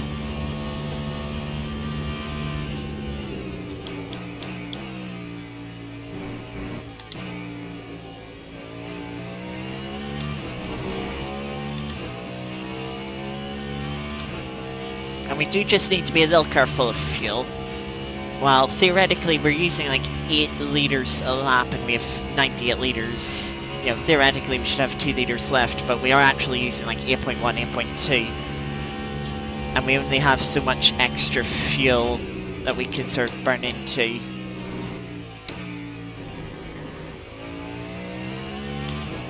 At least that's how I'm sort of calculating the fuel to keep it manageable in my head while we're racing. Also gotta make sure we don't trigger the track limits since they've been a little harsh and have not left us with much room for error at this point. A little deep into Mulsanne.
wide.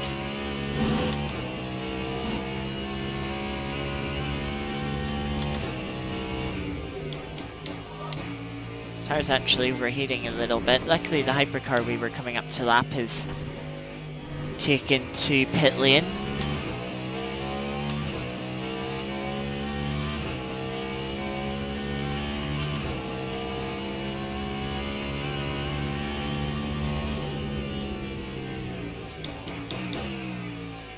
I think I just need to make sure when I'm hitting the brakes, I either have the steering wheel straight or I don't hit them too hard. I think that's what maybe was catching me out, that I just had a little bit too much steering angle in for how hard I was hitting the brakes.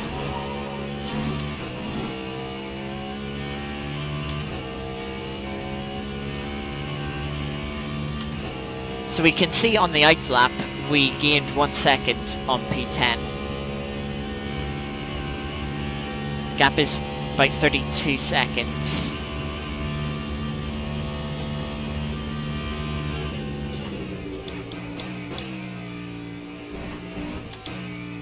Gotta be careful with that first chicane curve, because as we learned in the LMP2, you can cut it and you can pick up track warnings for it. The sun has come out and it has seemingly got a bit warmer.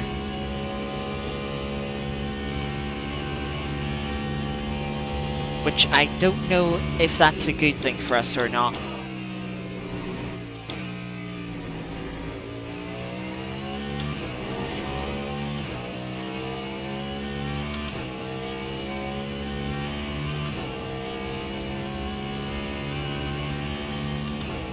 Worth bearing in mind, the leader is currently coming onto the Mulsanne straight.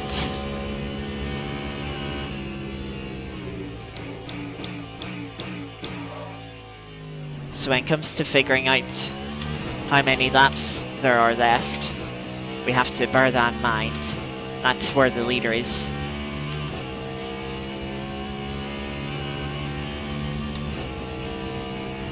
We can say roughly that laps are about 3.5 minutes long to try not make the maths too difficult. And we don't have to worry about it just yet, we can wait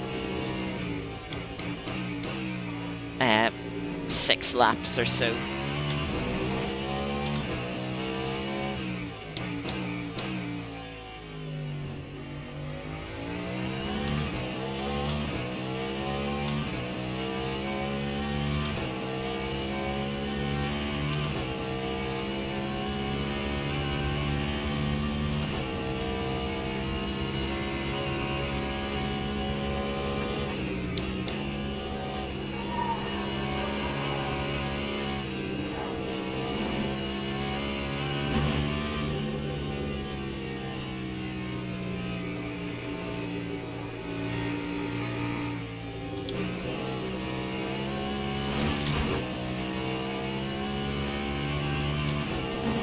Thankfully they seen me flashing there and realised, yeah, let's just let me go left. Good awareness from the GT3 there. Makes a difference for how this race has gone so far.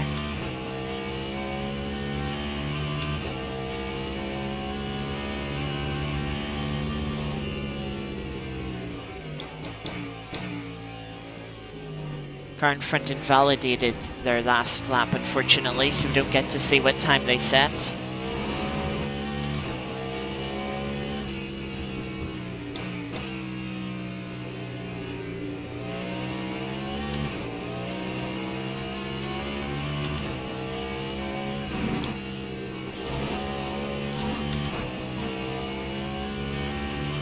Timing wasn't too bad there for the GT3, so we lost a little bit of time, but not too much. Definitely could have lost a lot more. Gap's down to 28 seconds, so we have gained a little fair bit. It's going to be close. I don't know which way this is going to go, but it's going to be close, that's for sure.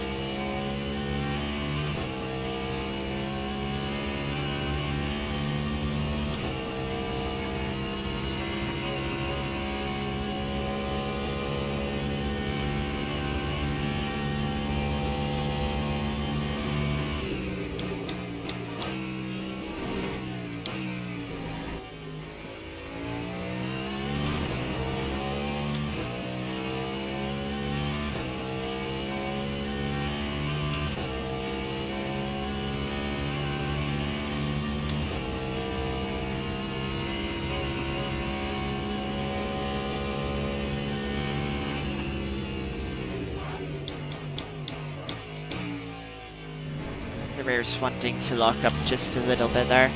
Another thing I should mention is these cars have a little thing called brake migration. If you look at the bottom of the MFD in the bottom left, you'll see it there. It says 2% F. What that means is throughout the braking zone, the brake bias will slightly shift as you release the brake pedal.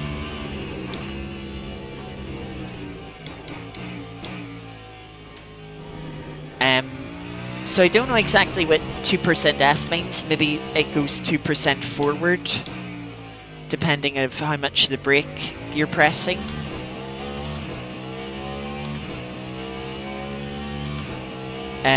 But yeah, it's a clever thing that these cars, the modern F1 cars, have it as well. Oh, I'm gonna catch this McLaren at an awful point.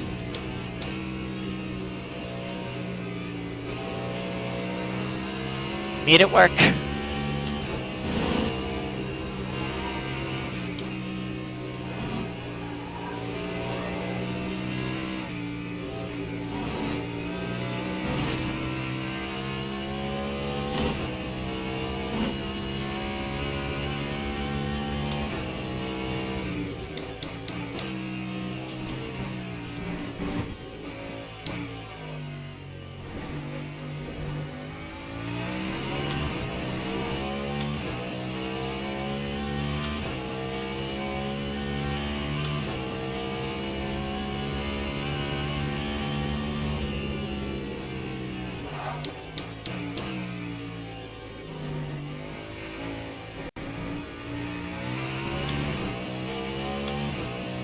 We gained about 3 seconds on the car in front last lap. That's what we like to see.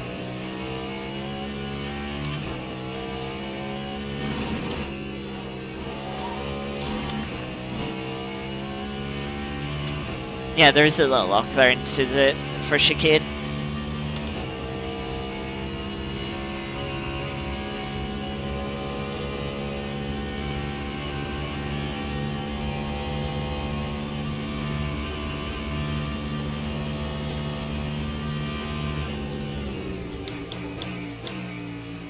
GT3 in front of us, taking a little trip through the gravel. The McLaren that currently occupies P11 within the class.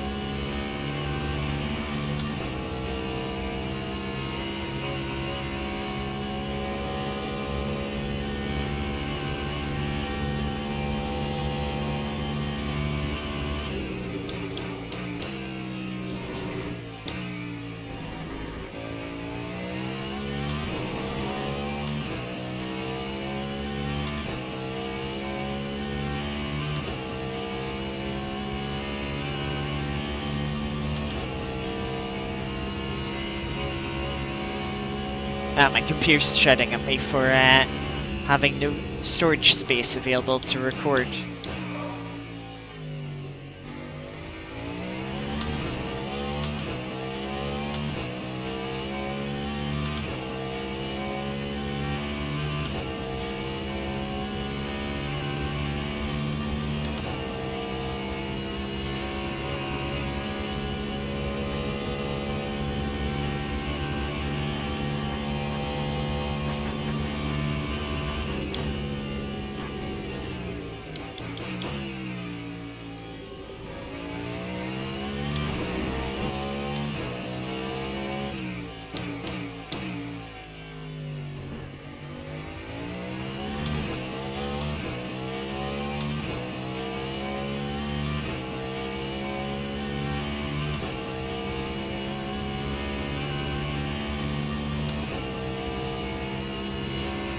Oh, Toyota has DNF'd.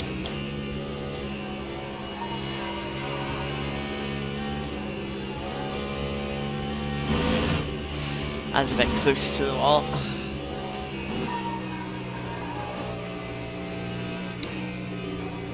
Car's sliding about. Oh, and so is a Ferrari.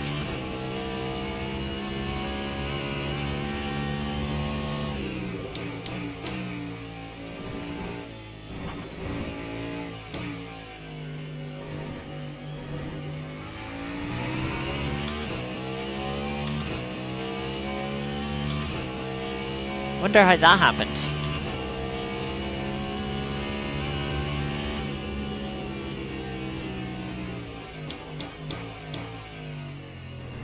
Oh, BMW nearly just turned in on me.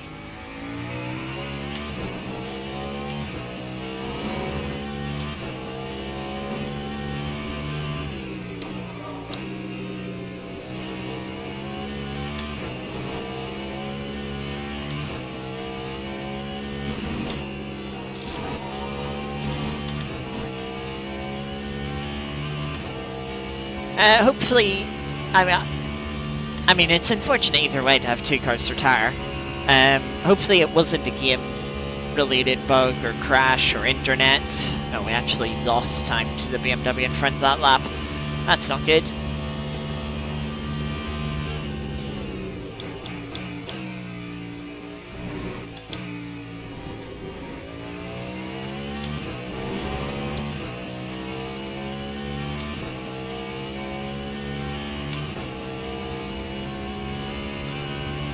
But then again, you kind of hope that they didn't crash each other out. That'd be a bit embarrassing, but yeah, I suppose that happens sometimes.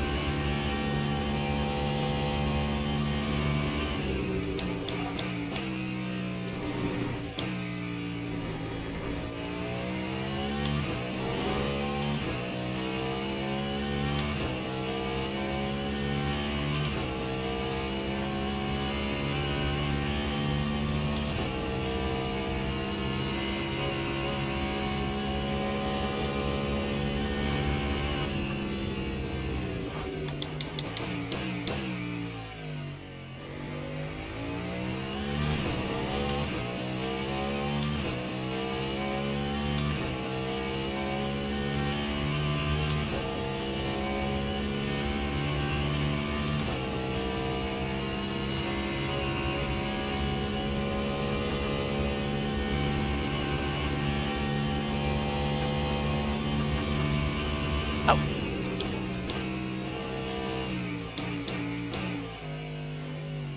Thanks, very useful computer.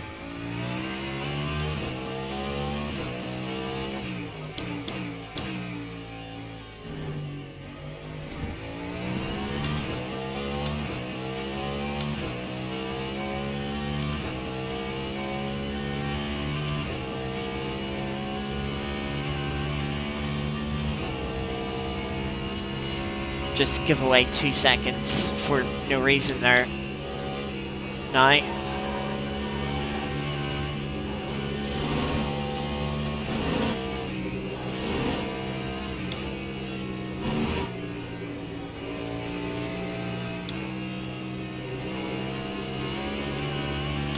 Which, considering we didn't even gain time on the car in front last lap, isn't going to help.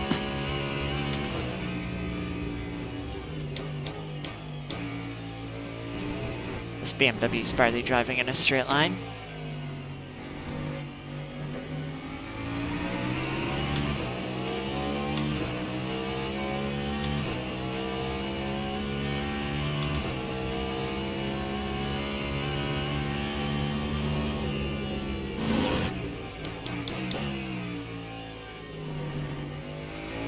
Yeah, we lose another 1.3 seconds that last lap.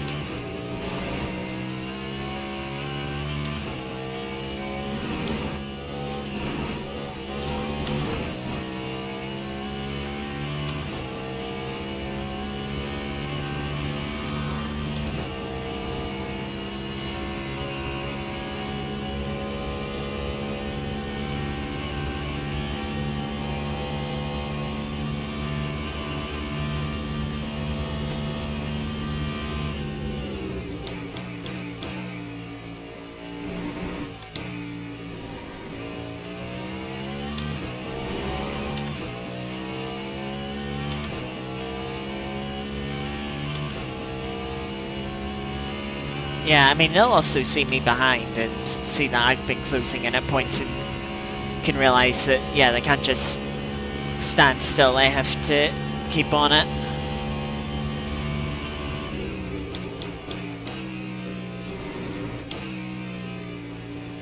curb, if you ride it a certain way, it can slightly unsettle the car and sort of drag it over to the left.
Understeer there. Front right is starting to struggle a little bit on tire wear.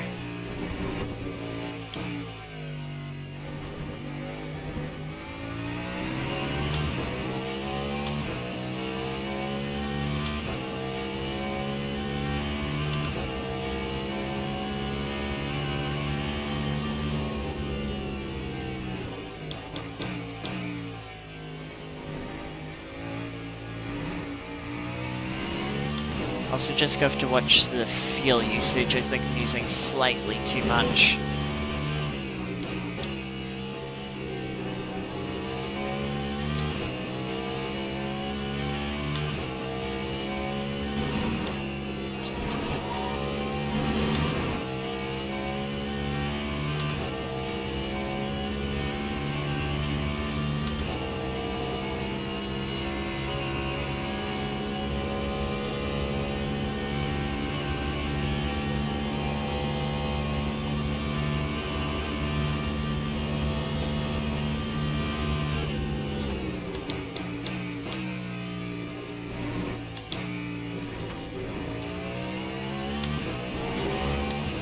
That's a good first chicane. Got a good line and the car hooked up onto the curbs nicely while not skidding across them.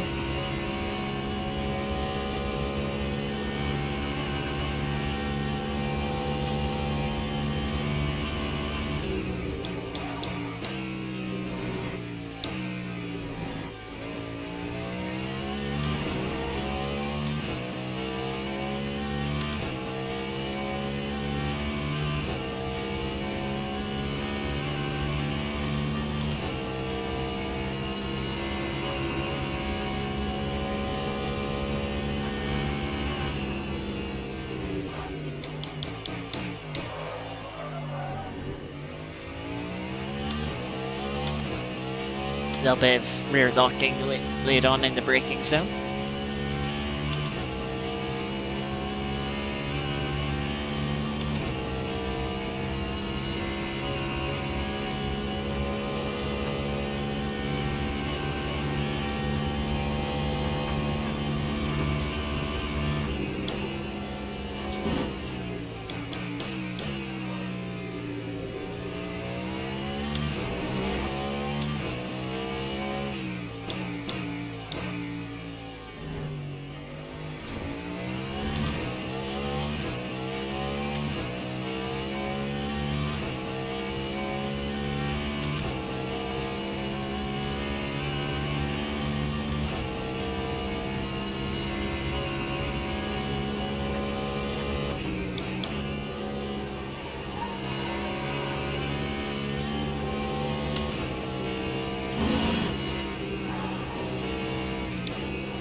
That's a little awkward.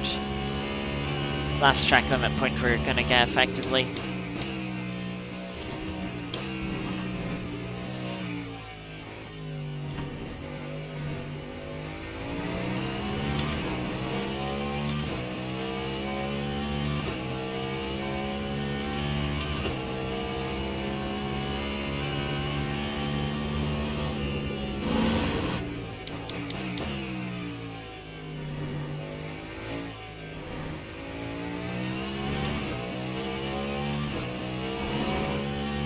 Still too many GT3s between us and the BMW. We're trying to chase down to see what lap time they did last lap.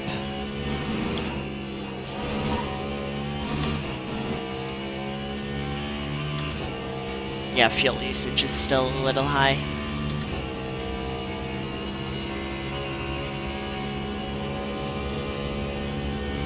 I might just dedicate one lap to saving a bit of fuel.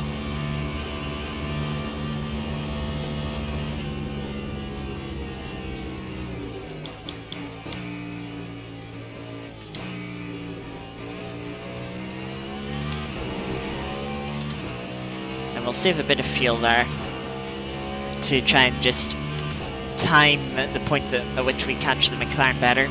Okay, we gained about 1.5 seconds on the BMW last lap, but that's not enough, especially with the laps that we lost time.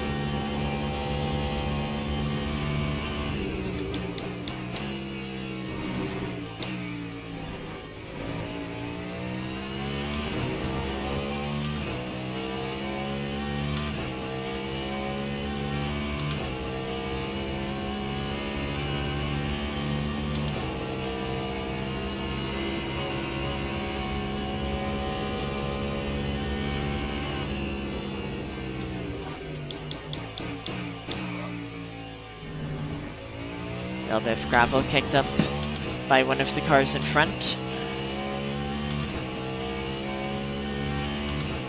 30 minutes remaining.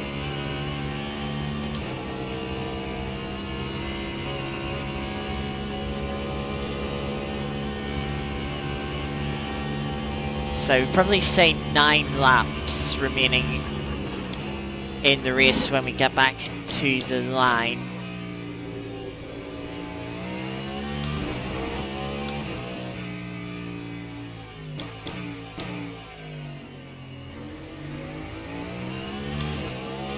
Thus we would need to fill up for another 5 laps, which is about 40 litres. So we'll fill up to 40%.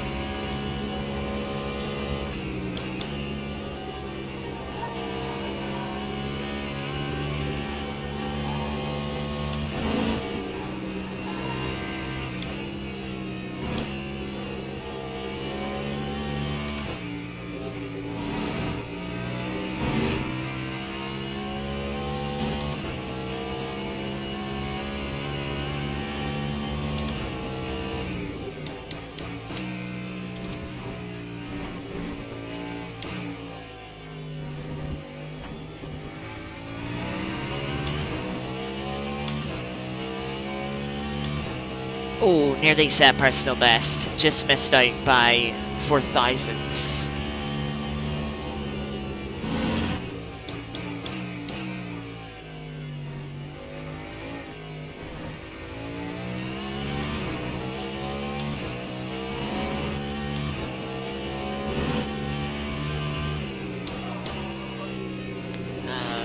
Bit of a lock up there.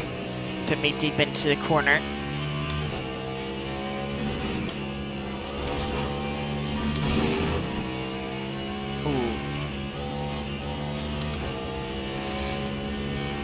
Oh, that was close. It popped up green at first, I was like, oh, that'll be fine, and then it went yellow, I was like, oh dear.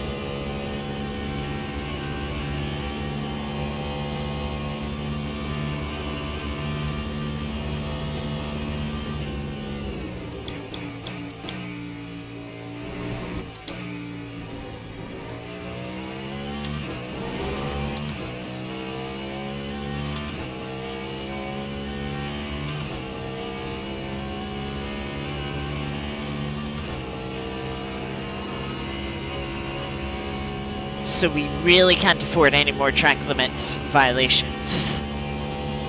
There's no margin for error there.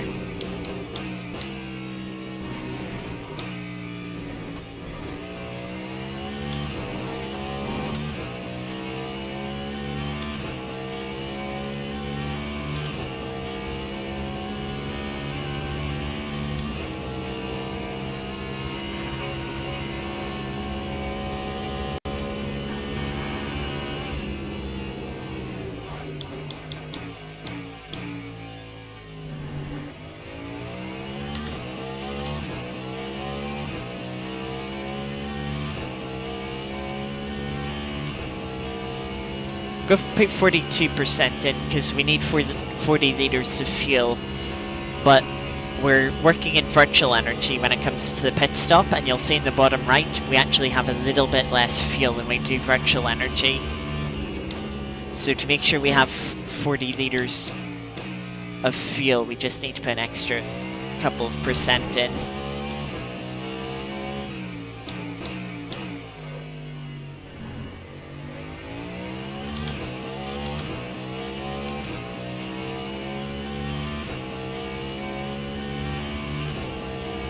Gotta catch this BMW at an awkward time.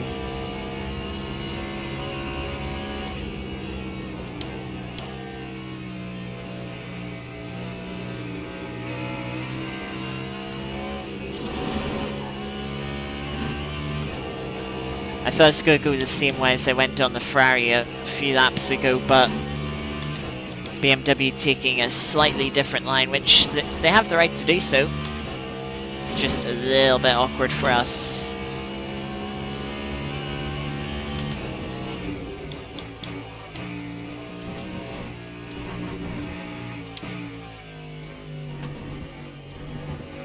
If we really want a chance of beating BMW, that's currently behind us but doesn't have to pit, then we need the BMW to get bad luck with traffic.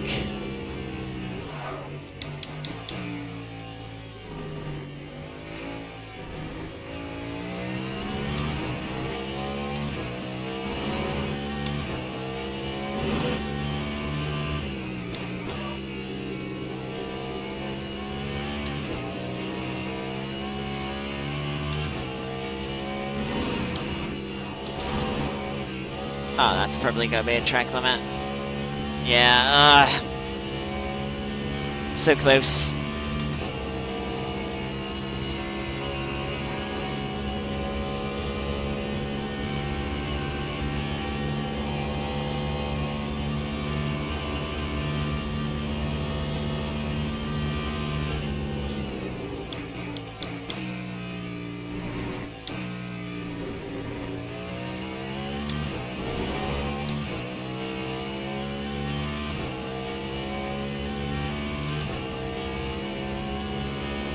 Turn the motor back up.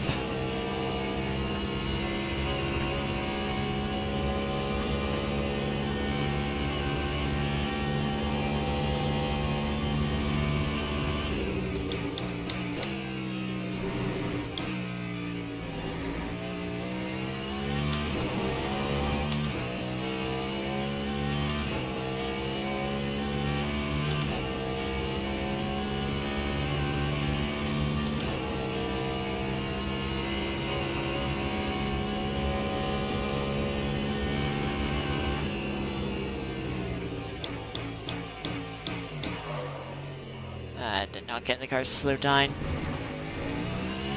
Didn't brake hard enough in the early phase of the braking zone.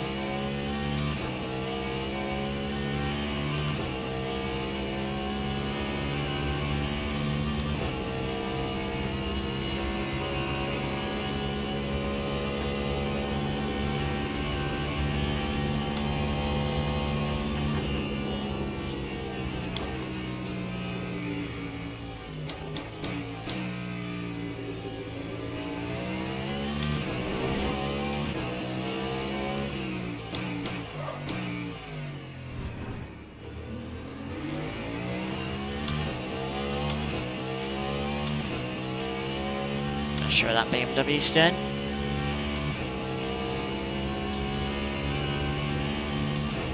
Didn't give us any damage, thankfully. I was worried that was going to spin us towards the wall.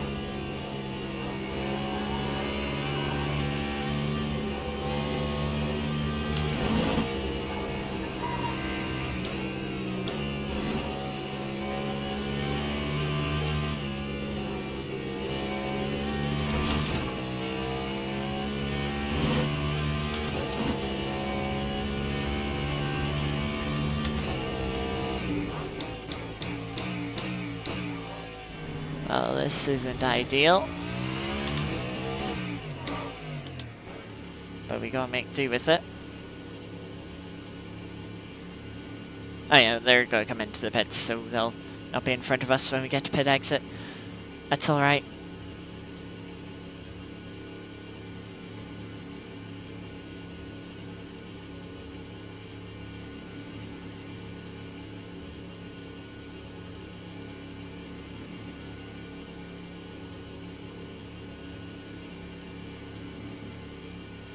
All the cones have been knocked.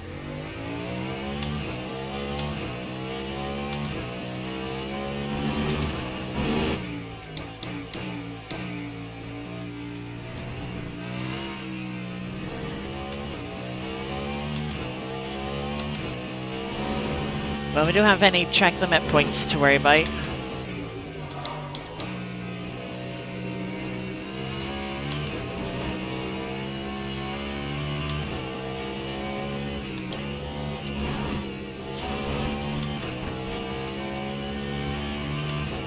Making a mess of this is one of my button covers or button caps came off from my finger.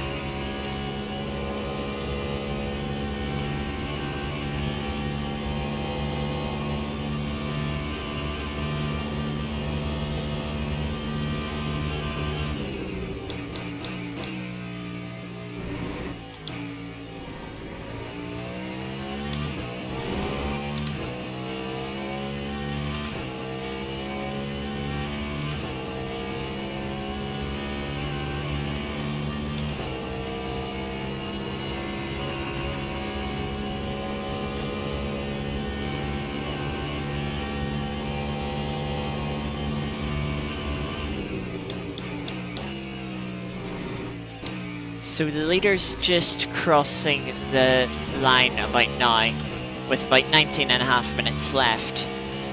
So if we count in 3.5 minute increments, you got 3.5, 7, 10.5, 14.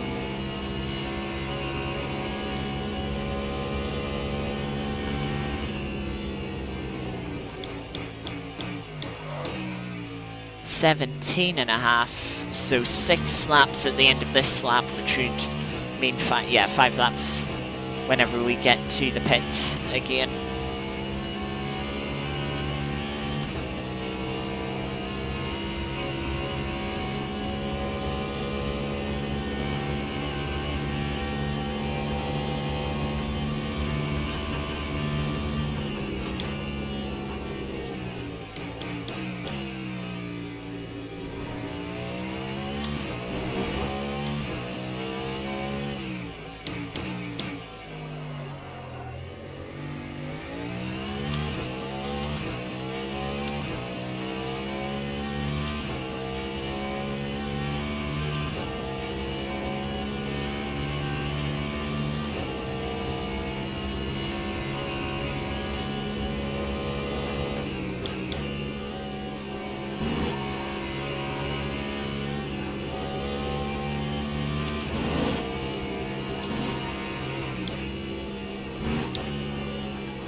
Can afford the track limit point. Yeah, that was a bit more generous than what I've seen the rest of the race up until now.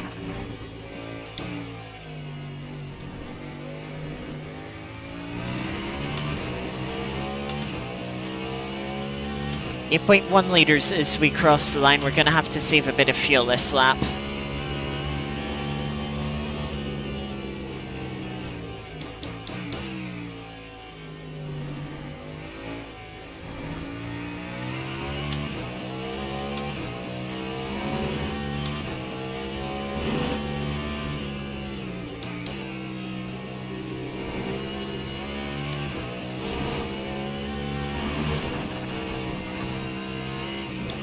That's risky. Yeah, that'll be a track limits thing again. Don't care.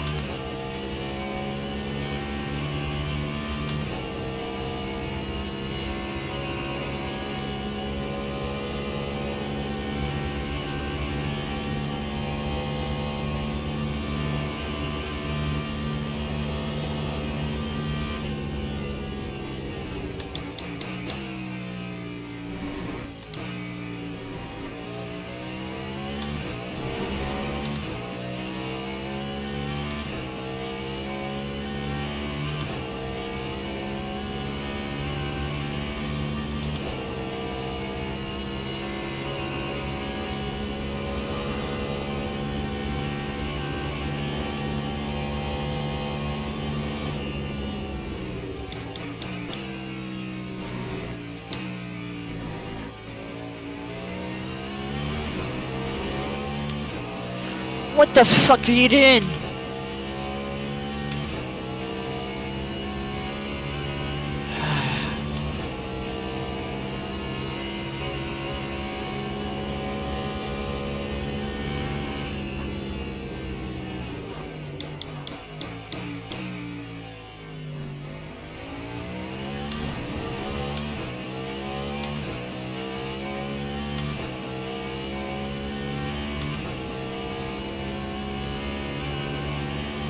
I don't know why they continued turning left. It's like, right, they'd left enough space on the right-hand side if I decided to go to the right-hand side. And then I started going left, and so they turned even further left. Like, come on, are you trying to cause a crash?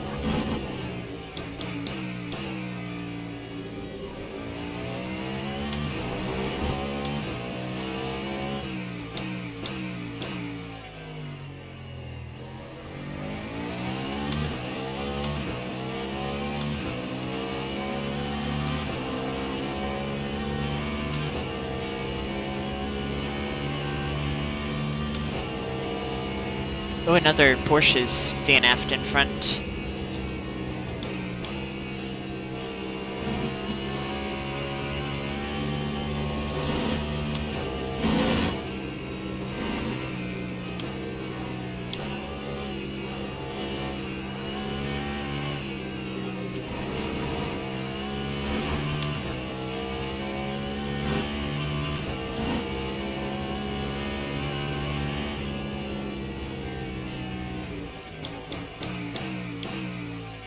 Just gotta save a little bit of fuel coming into the pits. Turn the motor up for when we come out of the pit box. Yeah, 0.4 litres. Again, cutting it close.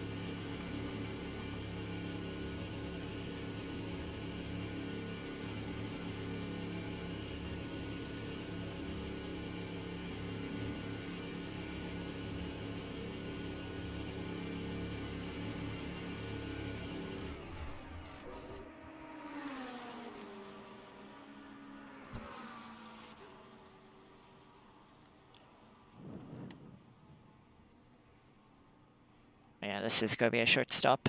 17 seconds.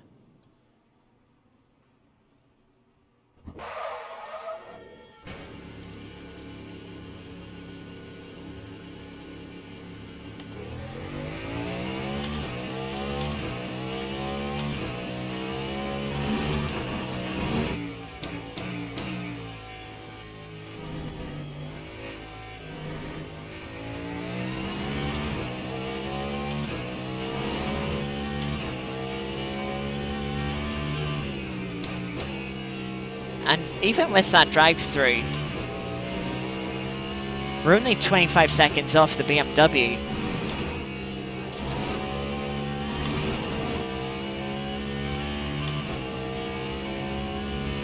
If we didn't have that drive-through, we'd be much closer, and we'd actually would have had a chance. Oh well. Not much that we can do now.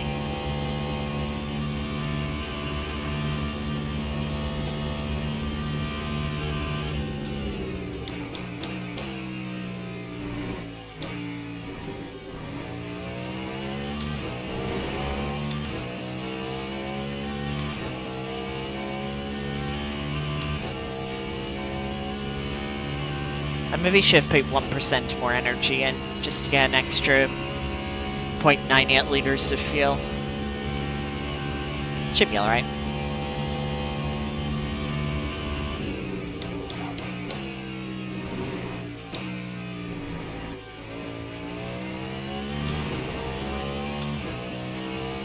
Though maybe the BMW took tyres, and that's what's lost them a bit of time. It's possible.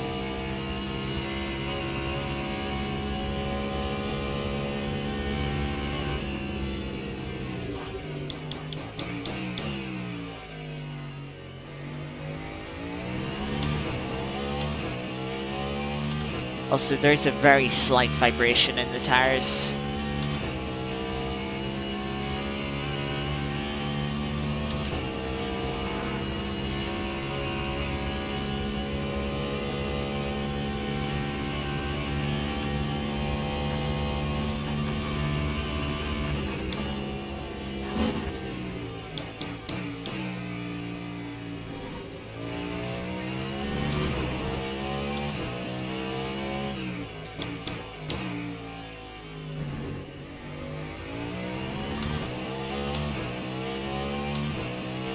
Probably a little bit, because I have been sort of locking the tyres over the past couple of hours.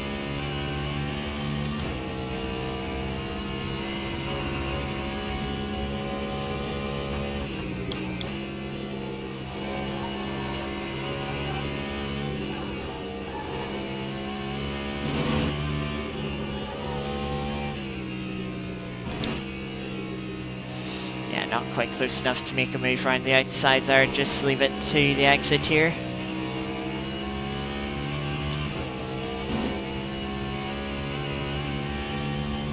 Ten minutes remain.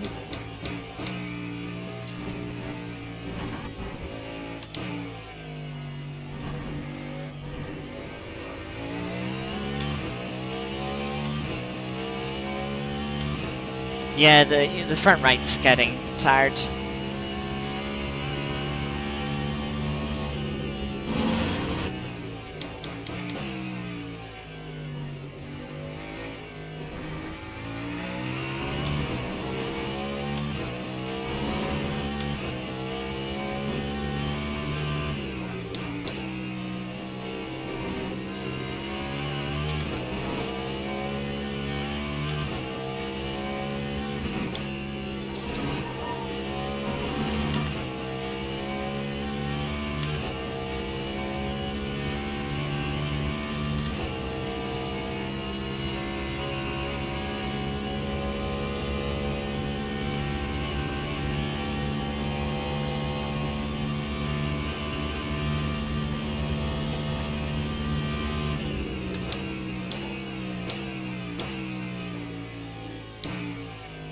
Yeah, it's just a bit too far back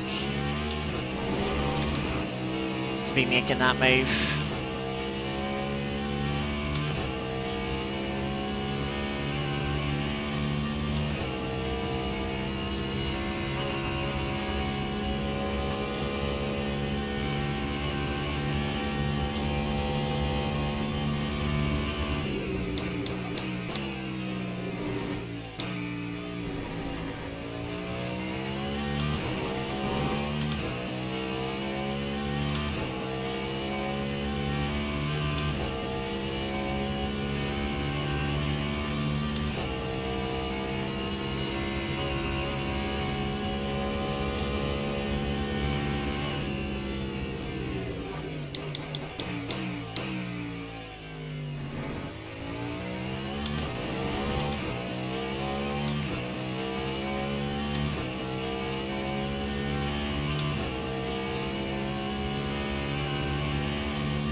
If it wasn't for that drive-through, we'd be over 3 minutes in front of the car behind.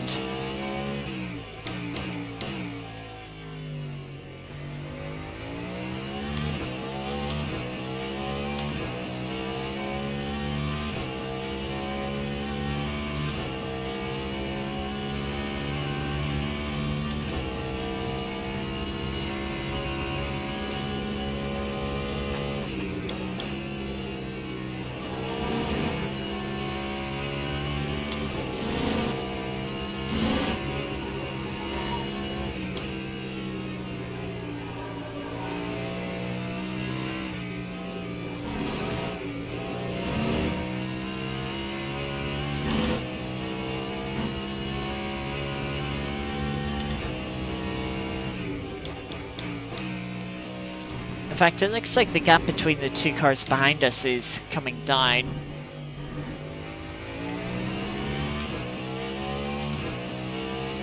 The Ferrari that's directly behind us seems like they're a car that's sort of struggling for pace a bit more. Why? Why have you requested a pit stop?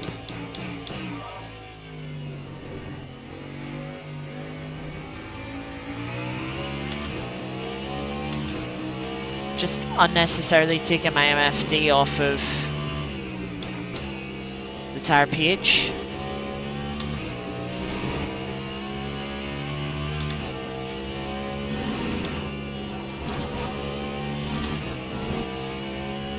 It's like I've still got 3 laps of fuel and the tire's still at 42%, which, you know, is still very usable. Hang on a second. We're not in front of the BMW. The BMW pitted again. Maybe they got a drive-through penalty themselves.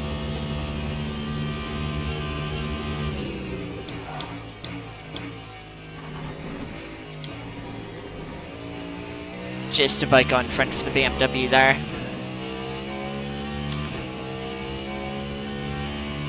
But yeah, this is race on.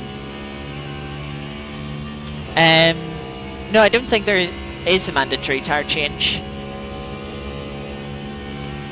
I don't think that's a thing in LMU.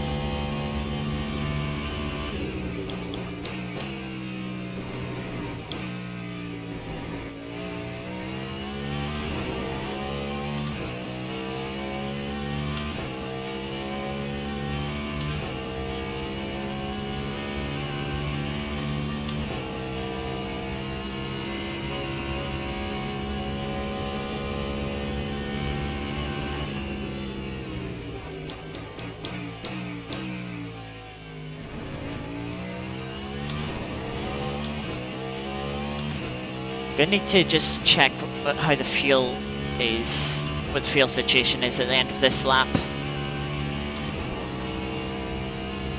That Ferrari made me a little nervous there. Just because I don't want to be lifting and saving a ton when, if the BMW catches right up to the back of me.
.7 litres, we should be able to go flat out at 8.3 litres a lap. It'll be tight, but it should be okay.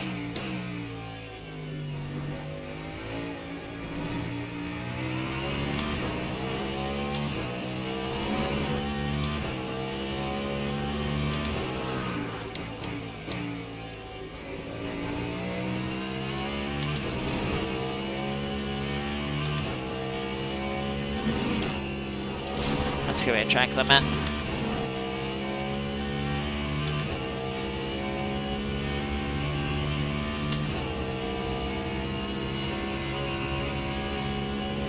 That's actually our personal best lap of the race there.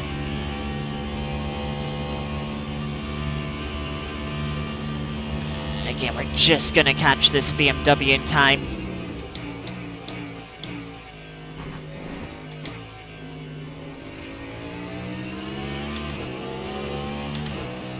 Well, actually, they decided to try and stick it through the corner, and we didn't lose too much time from that, so it wasn't too bad.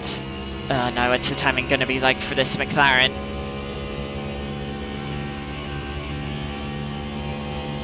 just gonna get them.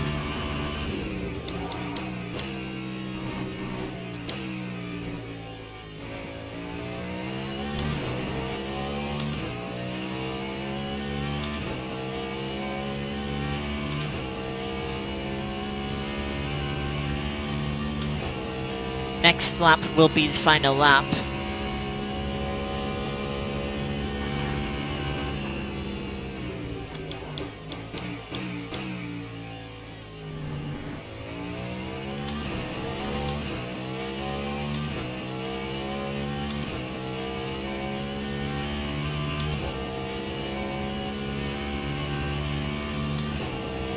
We'll probably be able to turn the motor up for the final lap, just to use some of the battery that we still have left.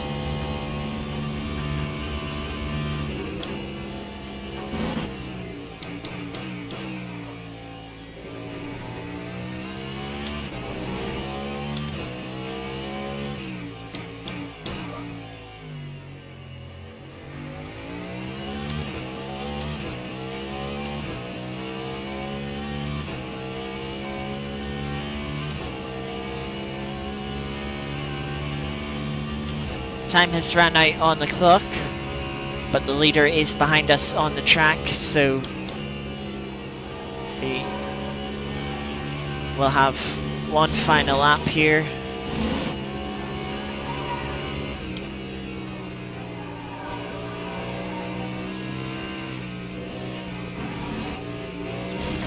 Pushing to abuse the tyres, abusing track limits a bit. Looks like the BMW lost a bit of time in the GT3 traffic, but we can't get too comfortable in case we come across any more cars. One final lap. We should have just about enough fuel.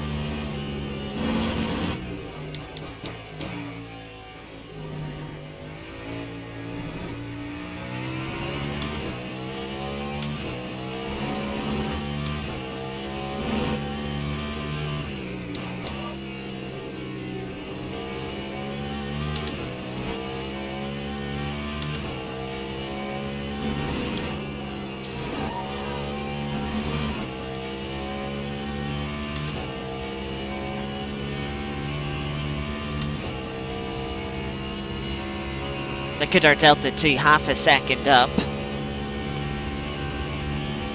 And we've opened that gap up to 7 seconds. I'm just going to save a little bit of fuel just to be safe.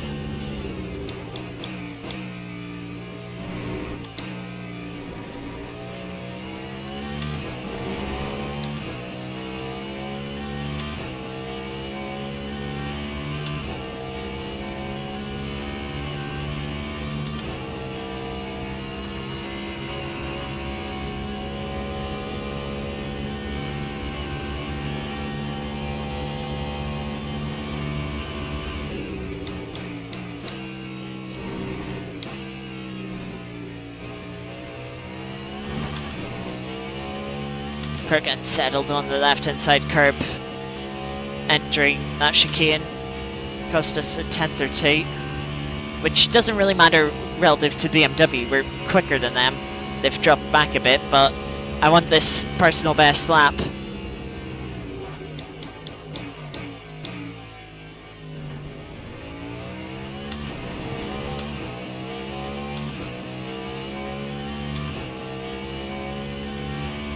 Can see how turning the motor map up to... Thanks BMW, you fucked my personal best lap because you can't look in your fucking mirrors. GT3 traffic has been awful this race. Honestly, the worst I've seen.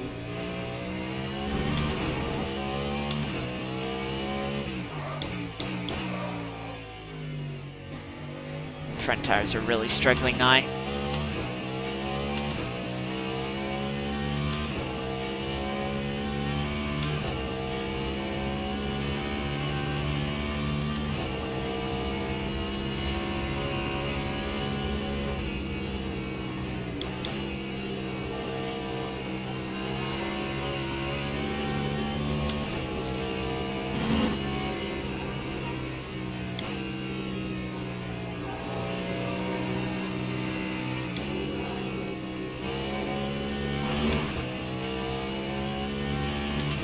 Oh, it's very tight here.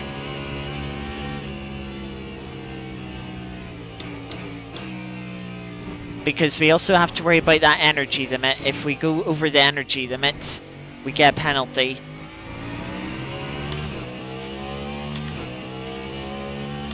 So yeah, there we go. We cross with 0.4% on both the energy and fuel.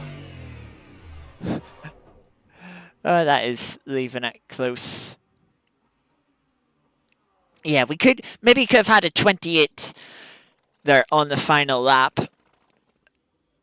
If it wasn't for the BMW that is apparently blind. Way too many blind drivers, or just drivers like blocking. You know, it's not intentional blocking, but it's like not sticking to the racing line. And yeah.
Um.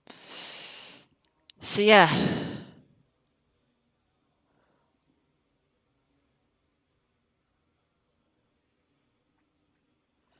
Fortunately, I see so many people. What? 3 people got DQ'd. Interesting.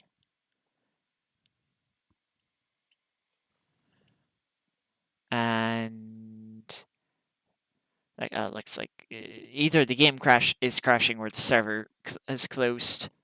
Oh, LMU's not responding.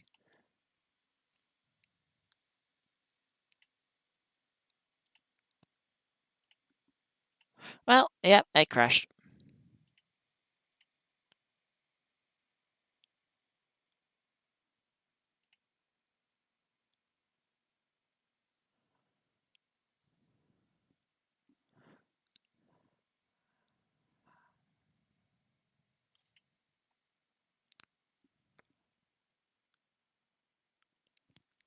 Well, as always, it's 5 o'clock now. Kind of about when I'm expected to end. That's what been going 3 hours now.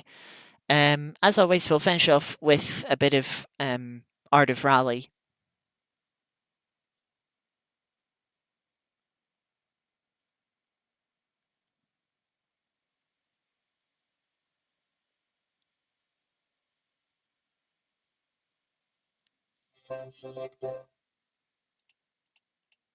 Uh,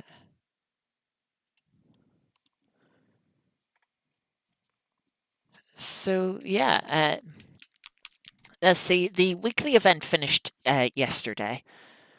But I'm doing the this week's just yet. It was a bit of a bit of an awful one for myself. Made quite a few mistakes, a few high beals.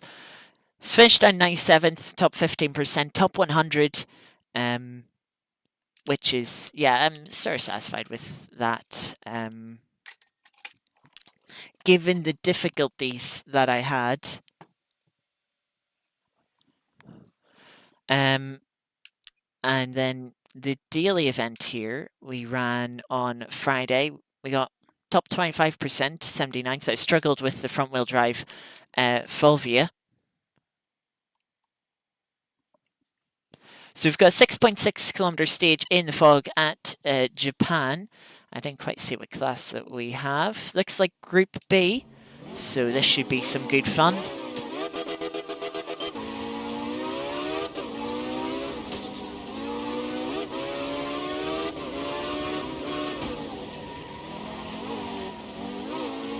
I did the thing of pressing the handbrake again instead of downshifting.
A little too quick over the crest into that left-hander.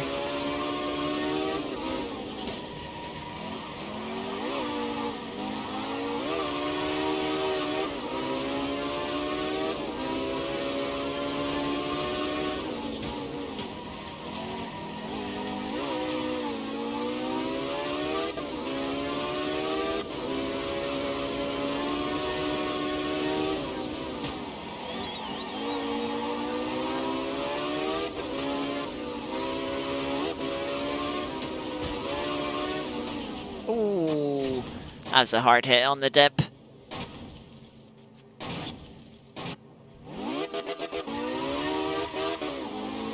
Yeah, just got that corner too much, being too ambitious.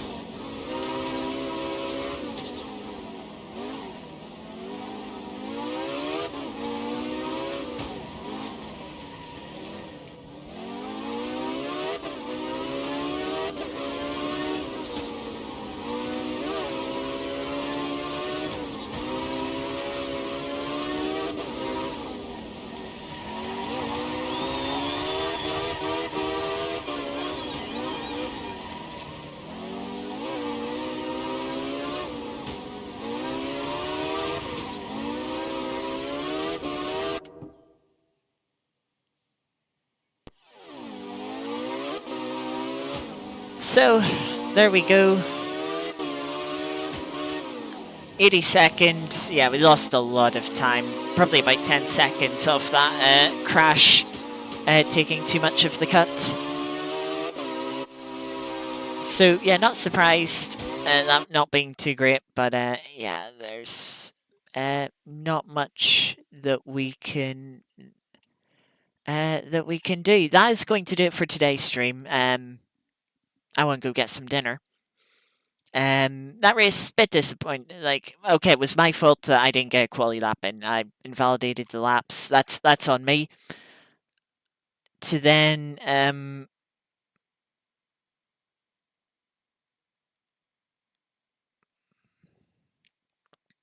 the start. I mean, getting crashed into before the green flag had even gone, and then again before we'd even got past the start finish line, past the start line. That was disappointing. And then like the GT3's like giving me nowhere to go apart from off the track, and then getting the illegal like pass, so we have to give up the positions. Like that was, that's 5 seconds lost there that would have been handy in trying to catch up. But yeah, I'd say from that start we lost like 30-40 seconds.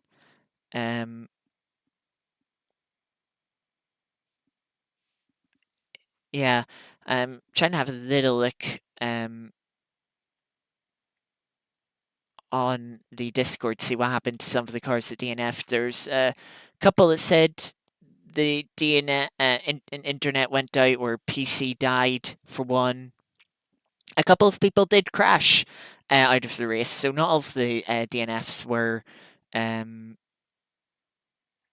game caused, and some were skill issues. Um,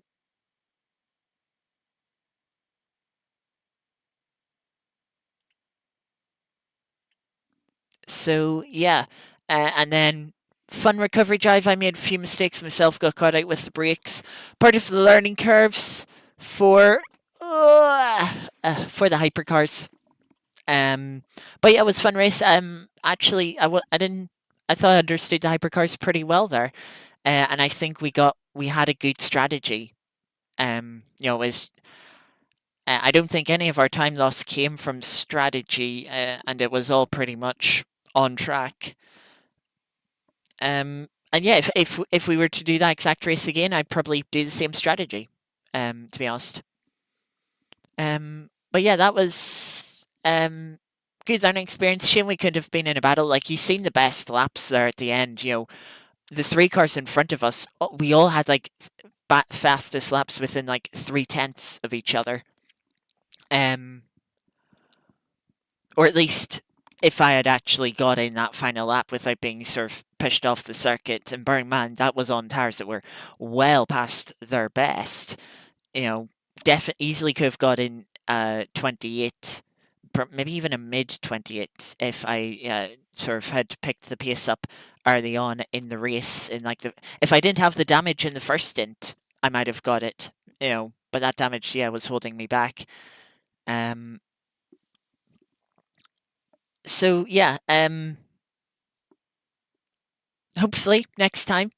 Apparently there's a race next week, which I'm just going to have a little look at. 19th.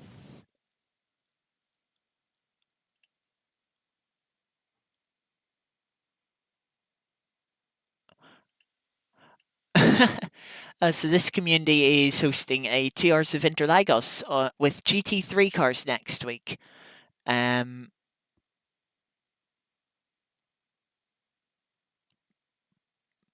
So, yeah, let me just look at my calendar. We've already done 2 GT3 races at Interlagos. And I think I have one coming up. Yeah, I have another one coming up next month as one of the weekly series I do. So,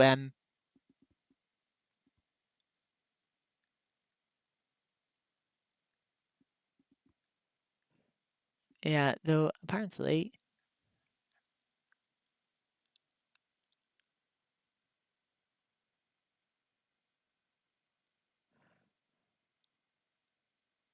Apparently, I've already actually registered for that race.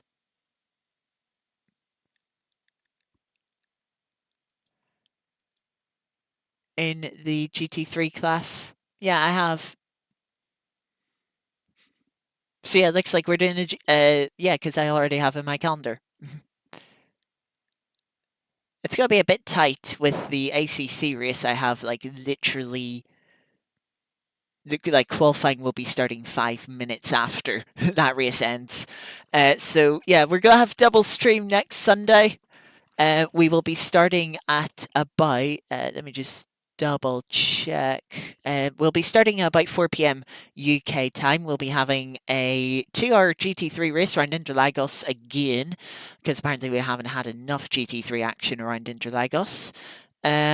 And then we will be having a 2.4-hour race on ACC around the Nürburgring at start of a weekly Sunday series that we're going to have for 6 weeks between next week and the end, or first Sunday in March even, is the final round. There is a week's break early in February.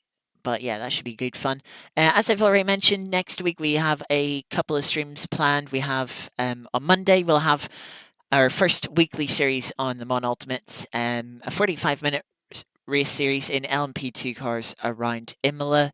I believe that's also got GT3 multi-class in it. So that should hopefully be good fun. Then on Wednesday, we are going to Interlagos again, but this time we'll be in Hypercars. So yeah, our second Hypercar race. That should be good fun and hopefully go a little bit better now that we're sort of more up to speed with the Hypercar. And then, as I said, on Sunday, we have a double whammy, 2 hours of Interlagos and GT3s again, before 2.4 hours on ACC at the Nürburgring for the start of another weekly series that will be starting about 6:30 p.m.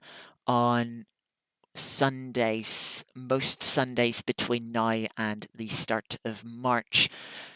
But yeah, that's the schedule for next week. There may be an additional WC, WRC World Rally stream. But yeah, we'll have to see how the schedule lines up. Don't have anything currently planned for Friday or Saturday. So maybe we'll throw something in. Maybe something else will appear. We'll have to wait and see. But yeah, thank you all for joining. Thank you, Corey. Thank you, Geeky, for being here. As well as Fiona and Jay Feather are there on in stream. And of course, anyone else has been lurking throughout stream. Hope you all have enjoyed. Hope you all have been having a good weekend so far. And yeah, hope you all have a good rest of your Sunday evening. But yeah, until next time, thank you all very much for watching, and I will see you then. Bye bye.